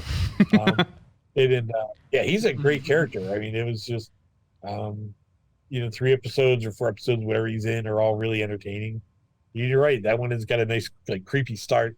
Again, for a kid show, that kind of thing, dealing with all the restrictions you have to deal with when you're doing a Saturday morning show, and you got this standards and practices telling you can do this, but you can't do that. This is too traumatic for kids or whatever. So trying to find a way to tell a really good story with those limitations. And I think that one really does deliver, And I think that leads us to what's Keith's favorite episode? That scale episode might be it. I mean, I have like favorites. I don't know if I have a particular. I really enjoy the Monster War trilogy, and that one has a special place because I actually got to. I was one of the storyboard artists on the final fight between Godzilla and Cyber Godzilla. Oh, very cool! So I got to do where Godzilla just rips Cyber Godzilla apart. I was like, that was a lot of fun to do. So that's awesome because I actually remember the choreography for that scene being pretty dope. Like the whole thing where crawls underground and then he blasts the breath up and he hits Cyber Godzilla right in the face with it. And, that kind of stuff. That was a lot of fun. And then one of the ones I didn't originally work on the episode, but they had to make some minor tweaks. So I actually came in and did some adjustments on Cyber Godzilla's big reveal when they first comes out of the this was like an underground thing, right? They raise him up or something. Yeah. Smoke and or whatever, steam, and he comes out. I was like, so I got to work on basically his introduction and his death, which was kind of fun. And then there's just random ones. I really like the one that's kind of a take on the thing from another world, where there's a creature that keeps imitating everybody. That's not chameleon, is it? Or is that kind of a nice creep? Are you talking about chameleon, the monster that mimics Godzilla? No, I don't think so. No, there's one thing. It's like midway through the series where there's a creature that's basically like almost like blobbish, and it just starts imitating the different members of Heat. And so they were doing things where like they would start to melt you as their faces melting, which is again getting away with stuff on a cartoon on a Saturday morning. And then it gets large enough for Godzilla has to take it on. Trust no one. That's the episode. Trust no one. I kept getting who goes there, but that's actually the name of the original short story. That's the original short story. And so, like, when they would kind of do something a little different like that, I thought was really fun. And the last episode when they had the big monsters fighting in the arena, because that's just big monsters fighting in an arena. It's like that's hard to get cooler than that. So, I mean, I could just do this all day, but the one with the Cameron Winter and the 3 hunters, where he sends them with the mech. Oh, Lizard Season. That's a good one too. Yeah. That one, the writer, I think it might have been Bob again. It takes place in his hometown. So he basically got phoned hometown and had the monsters smash it, and that had some fun shots. I remember we did ones with like one of the guys inside the mech, and you're looking through his view screen, and Godzilla just gets closer and closer, and he's panicking, and then some missiles hit Godzilla from the side and knock him over, and it was like some fun stuff to animate. It was like, and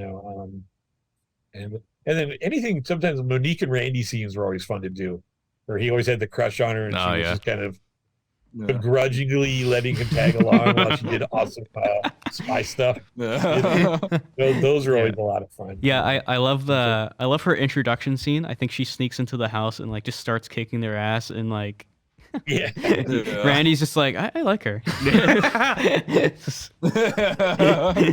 And the fact she's kind of there initially as a contingency in case Godzilla goes amok. Yeah. And then she ended up really kind of begrudgingly liking Godzilla, and her attitude changes over time. It was like, even though, like I said, there wasn't a super tight continuity, you could watch those characters like evolve over the course of the show, which was nice. I think she actually stands up to Philippe at one point. She does. Like, yeah. So it's like, it's a nice change from where they introduce her, and getting good voice acting and all that stuff, I think really helps, getting really good talented voice actors to come in and deliver all those parts. Right. So it was like, it's funny because I actually never worked on the scale episode, which I think is probably the best one. So you look at that one, you go like, oh, well, but I did get to do Monster Wars. I got to do a lot of, like I said, the one Lizard Season, and part of Trust No One. I got to do part of the episode where Godzilla's in Japan, so that was like, I thought that was a pretty big deal to do Godzilla in Japan. Did you happen to work on my second favorite episode, which is I forgot what the title was. It's the one where he fights the Loch Ness monster. Deadlock. Oh, Deadlock. Deadlock. I thought the idea for that was so goddamn funny. Like the idea of not only Nessie actually existing in this universe, but Godzilla fights it. So cool. Hey, there's a really fun episode too with Randy and Craven, where they're looking after that creature. It's like a giant fungus. And I remember the fungus one. Yeah, and they end up kind of getting like stranded, so you see them turn like where they're suddenly like mountain men or lost in the woods guys, so they got like headbands and their torn t-shirts. It was funny but it's only been like 2 days, so it's like it's very funny. A lot of stuff with those two was a lot of fun, and like I said, it was just a fun experience. I had a lot of fun doing the one episode with the Shrewster, which is the one that because the whole gimmick for that was Devin and Emmerich said Godzilla could run whatever was 100 miles per hour or something, because of his long and thin legs. So they had a monster faster than Godzilla, and then Godzilla didn't know how to handle it. It was kind of a, fun working on something like that. Even though the monster itself was just a giant shrew, there wasn't anything too spectacular about the design or the creature itself. Just the gimmick of something fast, I thought worked really well, So yeah, so cool. I think we're nearing the 2-hour mark. I think this is already our longest episode for sure. But for sure. There are just a couple David already dying inside watching me say this, but there are like a couple things I did want to mention. I did want to ask. So I'll start first. Before we, sign off, is there any particular story or a memory you have? It has been 25 years, but is there any particular memory or story that we didn't know about that tell us about during your production of the show? My favorite was the listening to Monique grunt, in the car. That's a good one. Yeah. and the way all the pieces fell into place. But Oh my God. there were just moments throughout the show. If you remember the episode where Godzilla fights the giant hummingbirds, Oh. and he has to wear the special goggles so Right. he can see them so fast. I remember walking into the director's office with a guy named Sam Liu, who has now gone on and done a lot of stuff at Warner Brothers for their Batman films and things, the animated stuff. Walking into his office to talk about something, and on his desk was this picture of Godzilla's goggles. And I said, "What's that?" And he goes, "That's stupid. That's what that is." But you watch the episode, it works.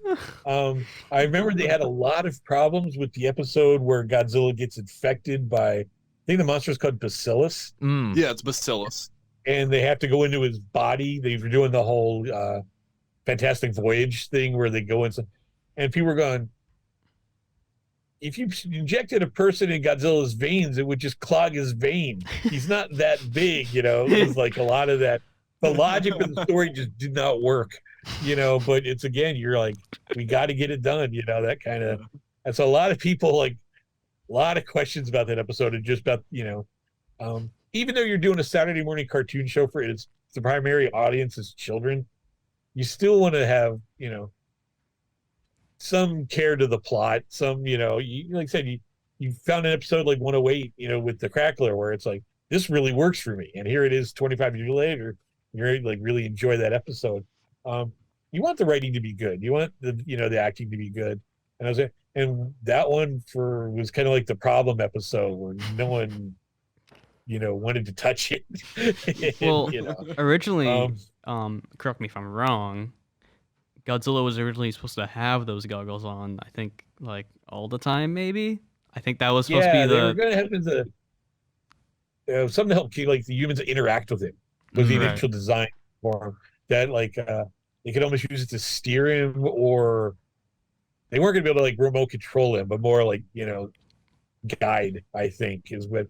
And then they decided it was just, you can't see the character's eyes. That's like a problem, you know, that kind of thing. Right. You want to be able to see Godzilla react to things and stuff like that. So they had that design, and they just ended up using it for one episode, like, you know, midway through the series, you know, and, you know, the design's fine. It works for what it is, you know. It's I don't know if anyone would consider the Hummingbird episode one of the classic episodes of Godzilla the series. I was thinking about 3D printing my own, like, set of goggles accessories for my, like, Zilla toys, but There you go. I think it would. They have the model packs have really great turnarounds for, like, all those props.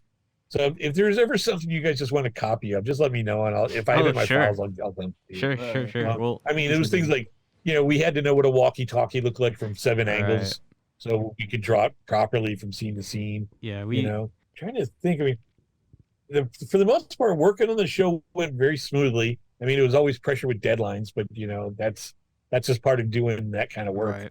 That's life. If there was never, like, you know, big blow-ups or something, you know, went horribly wrong, you know, it was always things like I said, like that program for the rain not being ready or not working properly, you know. I don't know if you know how the process worked, but we would get the script and the audio tape. You listen to that a few times while you're reading the script and you're kind of visualizing. Then you start drawing the storyboards, and then once they're approved by your director, they go and they basically would do animatics where they would sync up the storyboards to the voice track, so they could figure out the running time for the episode, make sure it's in the time limits. And that, I always loved that process. So I'd always go back to, like, the animatics department and just kind of, like, ask them, like, you know, what scene I worked on, if you could do it this, match this to this, that kind of thing. But when you get to watch the rough cut of the show with the rest of the staff, we would do these, like, meetings in a conference room where they would play you see it coming together. It's really cool, you know, and you can start seeing where there needs to be corrections and tweaks, or, you know, that kind of stuff. But I just love that process. And then, you know, when we would get to screen a completed episode, when he comes back from overseas and everything, it was that I remember doing a lot of, you know, like, just sitting there watching on, all right, that worked. Or, you know, that scene I did, it came out the way I wanted it to, you know, or that kind of thing. They had 3 animation studios that did work on Godzilla series, Right. and one was noticeably better than the others. And they would get like they tended to give them the key stuff, like the Monster Wars stuff, and because they knew like they'll knock it out of the park. So you watch it. Once in a while, you'll see the animation's a little stiff, and another one you watch, it's moving really quick. Everything just moves right. That's Yeah. one of the benefits of having like a really good studio on board. So Yeah. you would get mostly stuff like, a gun would switch hands between shots. You got to fix that, or they came in from the wrong direction, matching the other shot. Right. If they're running left to right in the next shot, you want them coming in from the from the left. That kind of stuff. You have to watch those things. There was always challenges because you have human scale characters and then you got Godzilla. Right. So that's always a little difficult trying to fit that in the same frame. But again, I think they worked it out pretty well. So, So I did have. I'm just glad you guys sorry. enjoyed the show. So it makes, course. it helps. Absolutely. No, I used to watch this when I was a kid. Having the complete series DVD helped, especially. Doesn't feel that long ago, but I mean, I'm 23 now, and I probably watched this probably in middle school or something. So it's been a while. Time flies, huh? Yeah, unfortunately. I do have one more kind of long-winded question for you, if you don't mind. All right, let's go for it. Okay. So, back then, like, you finished one of these shows, you finished, like, Gargoyles finished, and I'm sure everyone on the team was probably like, we're never going to touch this ever again. Nowadays, though, in the modern day entertainment industry, people love nostalgia. They love bringing back shows that have no business being brought back. I think Gargoyles is getting another season. I think it's getting a comic book follow-up. I don't know if it's getting a full series. Okay. I know the Clone Wars, Star Wars: The Clone Wars. I think it ended up pretty abruptly. Now because of the whole Disney thing. They finished it off with one more season, I think like last year or something. So, Godzilla the series, of course, ended pretty much on a cliffhanger. I think Godzilla like escapes like the big like Coliseum, and then like he just kind of dips, just kind of leaves, and he's not gonna like breed or anything. I think they even said like in the first episode like he's not at risk of like laying any more eggs. So anyway, that's it. And as far as merchandise goes, we got those like weird Hardee's toys after the series ended. We got a few DVDs. Of course, we got this amazing complete animated series set that you helped work on.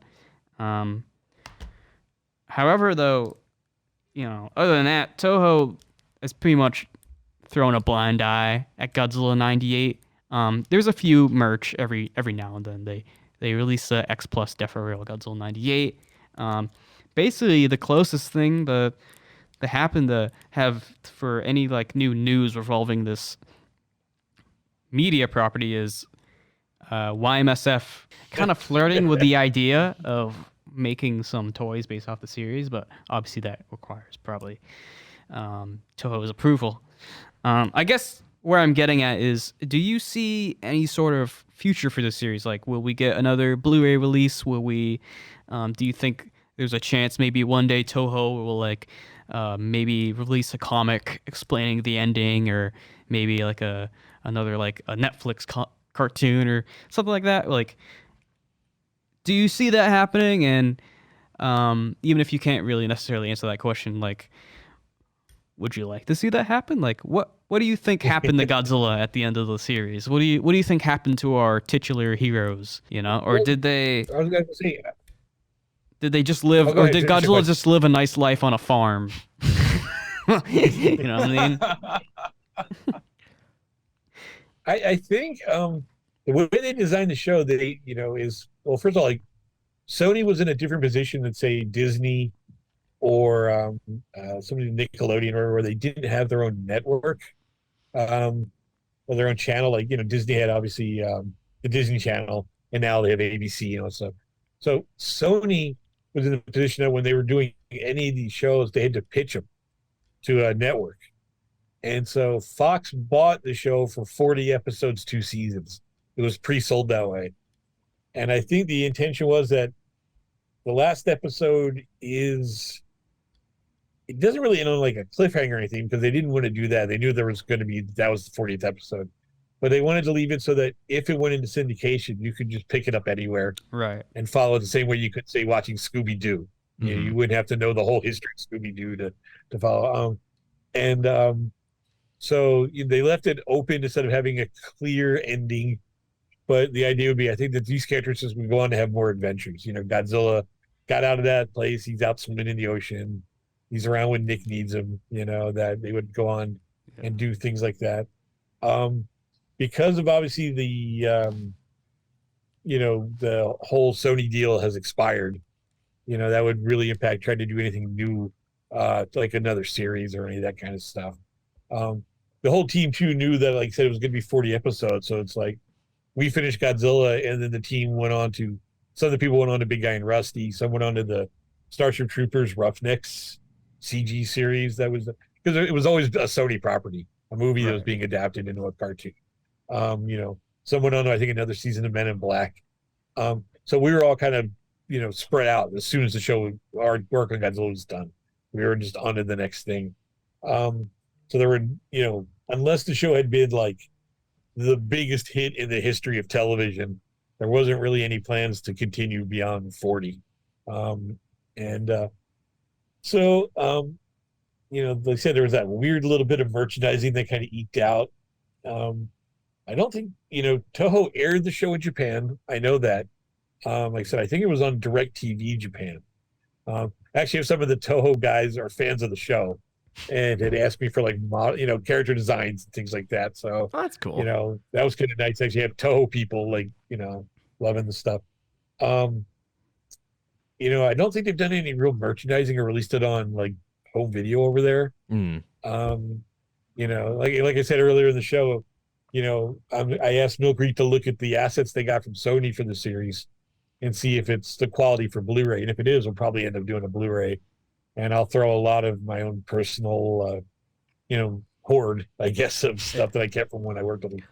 If they need a graphic designer for that Blu-ray cover, put in the good word. They have. One thing is, I don't know if you've looked at the Middle Creek stuff, like the Ultraman stuff. They've got a great team. They might be somebody you should talk to just about learning from or whatever experience, because the Ultraman covers, I love them. Stuff they do for all. I mean, even this, I'm looking at the Godzilla Complete Series DVD. Like, this looks like pretty. Considering this is like nowadays like a fairly niche show, and they kind of just like spit this out with not much fanfare. This is like pretty clean cover. like they even bothered like changing the colors of the artwork to match the actual show, and instead of that like weird blue color scheme that they had on the other covers. It's like a really clean. Like I said, it's I hope even if like the original like masters aren't good enough for Blu-ray, like shit, like we live in an age where we just upscale everything and it'll look good. I mean, there's a possibility of that. We had that like on the Ultraman stuff. It's weird. The early shows were all shot on film, and so Tsuburaya was able to do really nice HD remasters, and 4K now and stuff for those early shows. And the more recent shows are all shot in high def, right? So they're easy to put on Blu-ray.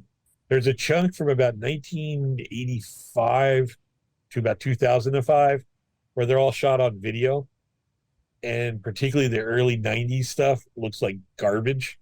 It's really flat looking.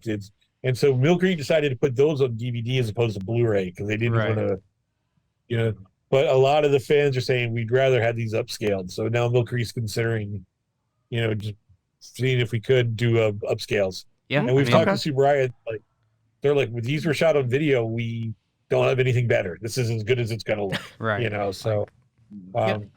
So you work with what you have, and I'd love to do a Blu-ray set for Godzilla series. I mean, just as a fan and also someone who worked on it, and so I'll push, and if it comes to upscales, maybe we could do that. As long as it, you don't want to disappoint people where they buy the product and are like, yeah, this doesn't look like it should, or something. The picture quality's not to snuff or whatever. Yeah, I mean, I don't know if you've been keeping up with like the robot takeover recently, but AI is able to turn 30 FPS video into 60 FPS. It can, upscale entire footage. And I'm sure for like a cartoon, it would probably be a lot easier too. So, I mean, if it's I think we have to wait a couple of years until the technology is fully there, right, or something. I don't know. So, yeah, like I said, it's something I want to see. So I'll keep pushing for it. See if I can get the bosses and Milk to agree to it. I don't know the sales figures for the original DVD set, but they told me they were very happy with the sales. So okay. I don't, and that's the important thing. So it's well, I'll buy as many copies as I need to for their sales number to look that's good. it. I'll tell you, everybody. You almost buy 20 copies. No one will ever, Real quick, we did like at the American Cinematheque, which owns the Egyptian Theater in Hollywood. Think of like a block down from the Chinese. We did like several Godzilla film festivals there, and we would. It was during the time when I was working on the classic media, was doing the classic Godzilla movies. Plus, they had the rights to the Hanna-Barbera cartoon, and so we were giving out DVDs as prizes. And once in a while, somebody would win a Godzilla Hanna-Barbera set or a disc, and you could tell they weren't overly excited. Hey, disc 3 of that is like $300 on eBay. I don't know why. Yeah, the first two are super common. So yeah, they're not easy to find. I know that. But yeah, it would be funny. It's like, I did love the Hanna-Barbera show, but I enjoyed it, and I watched it as a kid when it aired in Saturday mornings. Yeah, so I guess that was my Godzilla cartoon. Yeah, I love that show too as a kid. The influence, we'll get a full series. And the influence to the 98 series is like very apparent too. They basically follow the same plot of like a team on a ship, and they travel with Godzilla. There's like a comedy relief like little critter as in Nigel. Nigel's basically the Godzuki of the series, right? And then they fight a new monster every week, and it's really cool. It's really cool. And then now we have Singular Point paying homage to both of those series. Yeah, for sure. So. Yeah. So that was a really nice surprise, because obviously I follow all the Japanese stuff. So you're watching Singular Point, and you're like, holy cow! Really, someone actually acknowledged the 98 Godzilla the series. It's a nice touch. Right.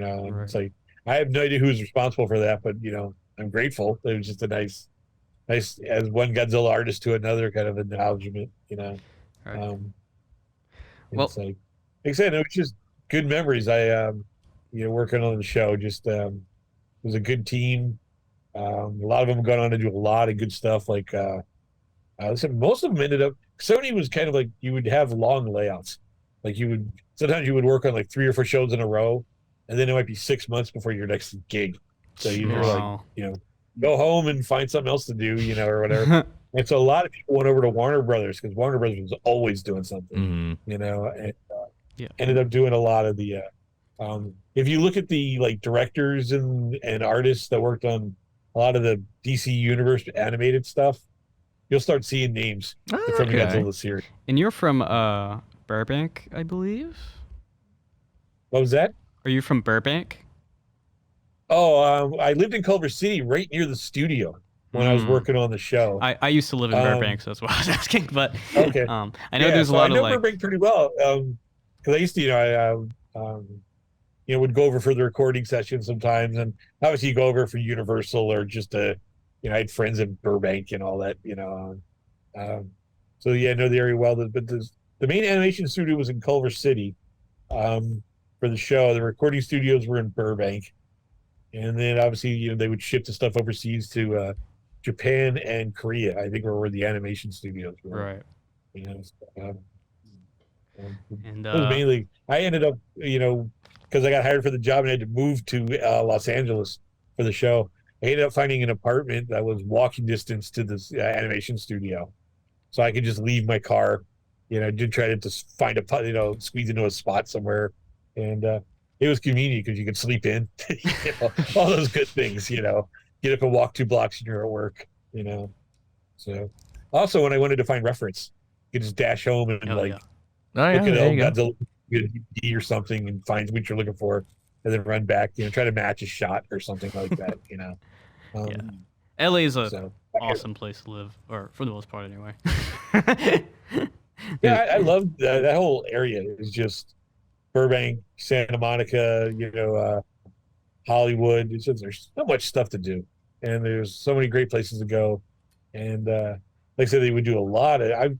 I was there at a really peak time because it was right around Godzilla's 50th anniversary, building up to that. So there were lots of film festivals, doing things like the 50th anniversary, run of the original film, and the Final Wars premiere, and working on the animated show. It was all kind of in that, between Godzilla 98 and 2004.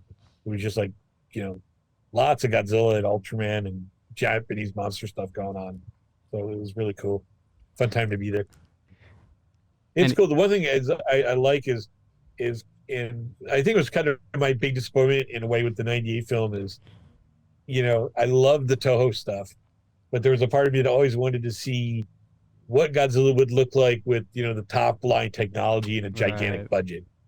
And the 98 film, because it was so different design, you didn't really get that. And so the 2014, particularly the 2019, where they modified Godzilla a bit, gave the proper fins and fixed the feet a bit. I'm like, all right, finally, it was 20 years after Godzilla 98, but I wanted to see, and I've there's things obviously I think each artist would probably tweak things on it. I'd like the head to be bigger and things like that on the new design, the Monsterverse one, but it's close enough to the Toho look that I'm like, all right, I got to see the Godzilla with the top of the line digital effects. Yeah, so I think that ties it off. I always ask this: is there anything you guys want to plug, Keith? I know Keith runs Sci-Fi Japan. I want everyone to check that out. Well, I'm sure everyone knows about Sci-Fi Japan right now. It's a household name for kaiju fans at this point. But is there anything else you'd like to plug? I hope so. We work hard. Like you said, obviously Sci-Fi Japan's the big one. We're going through a site redesign that kind of held things up, but I'm going to be posting more content on a much more regular basis going forward. We've got a lot coming from the different studios on that. I'm working with Mill Creek on the Ultraman stuff. Been doing that for the past 4 years. God, has it really been that long? Wow. Yeah, they got the license in 2019. Oh my God. We just finished the first batch of releases. We're going to be doing things like a Ultra 7 55th anniversary set. So it's going to be like a best of set. And so I'm working on that now. That'll come out this summer. And then I'm talking to them. Mill Creek, Ultraman has done very well for them. So Mill Creek's looking into licensing more stuff from Tsuburaya, seeing depending on what's available. It just depends because some stuff's been licensed elsewhere or is not available because of certain contractual issues in the U.S. or whatever. So we have to see what they have. I'm also now talking to Mill Creek about other Japanese titles that are currently not available on Blu-ray or DVD, without getting into specifics because we're real early in that. Just stuff I think fans would really like to see, things that other companies have released but it's long out of print or has never been released on 4K or Blu-ray or whatever the case may be. In the past, I'd worked with them on like Mothra, the Steelbook set, and the Gamera sets they did. Recently, they're all available now, but I worked with the Arrow Video on their Gamera big box set, the Daimajian set, and then the Yokai Monster set. I have all three of those. That Gamera one's like my holy grail. It's my child. That might be the best release I've ever seen for like this kind of stuff. Yeah, for sure. Because they went and got everything they could possibly get their hands on, and then did the things like the commentaries and everything. Yeah, I mean that's a beautiful set. Like I said, I did help a little bit advertising the Mill Creek set. I had to design the website and I think were you involved? I don't remember. My memory is very fuzzy. Were you involved in Ultraman Day? Like, did I have you? Were you supposed to talk on there? I know like a few of the live shows got canceled. Mill Creek's main involvement, it was kind of a weird thing. Like, they didn't approach Mill Creek till late. So Mill Creek's main involvement was that they did I guess they got Blu-rays signed by the original cast, like some of the members of the original cast for Ultraman, and they gave those away as like prizes. Right. But it was like a quick last minute thing where they had to ship stuff to Japan because that's where the main cast would be Q&A'd, and then they signed stuff, and I think they end up doing the giveaways there. And I know it sucks that Ultraman Day wasn't as good as it should have been, because I think that was the first time, was it ever, or like the first time in like since premiering or whatever, was that original Ultraman stage show, Mill Creek managed to recover and release on DVD. So, yeah. Well, that was one of the things. When they brought me on to work on Ultraman, they knew I was a fan, and I was talking to them about things like, get that stage show. It's never been released in the U.S. So, fans who already have seen the Ultraman regular series haven't seen that, or at least not an official subtitled version of that. It might have been floating around as a bootleg. But it was a lot of stuff.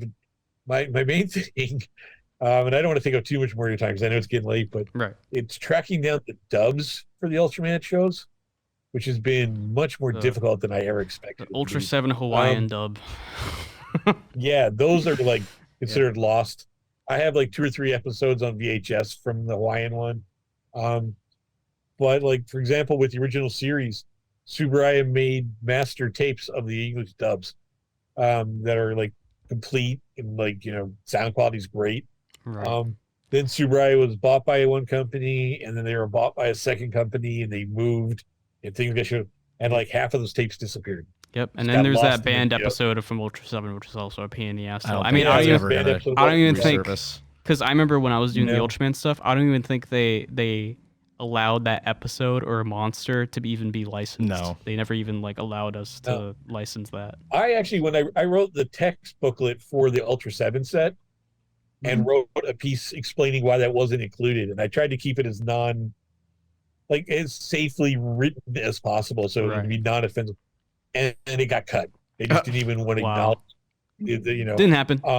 We're talking. You're talking crazy right now. Never happened. Episode 11 and then episode 13, and I'm like, they're going to say, why is there a skip? And I wrote like a paragraph that just said, there was a thing here. It offended some people. They decided just to play it safe.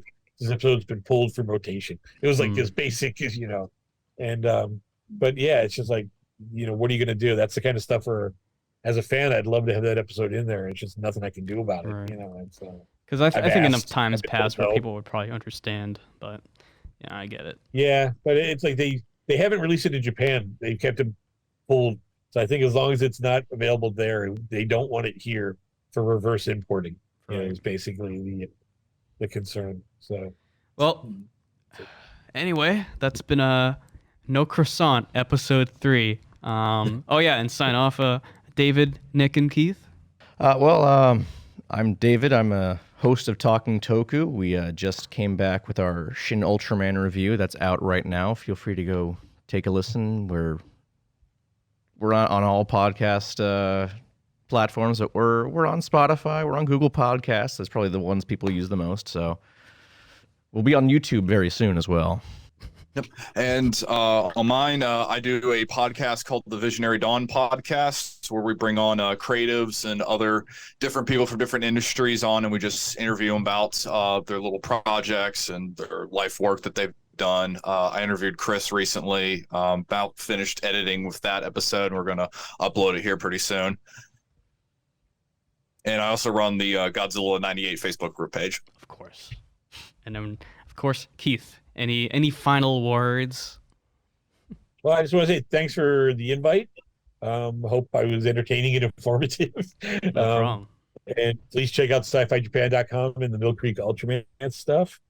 And we said I had fun. It was like, this stuff goes by so fast. Yeah. So I mean, here we are 2+ hours later. Yeah, literally. So, but hey, it was a pleasure having you on, Keith.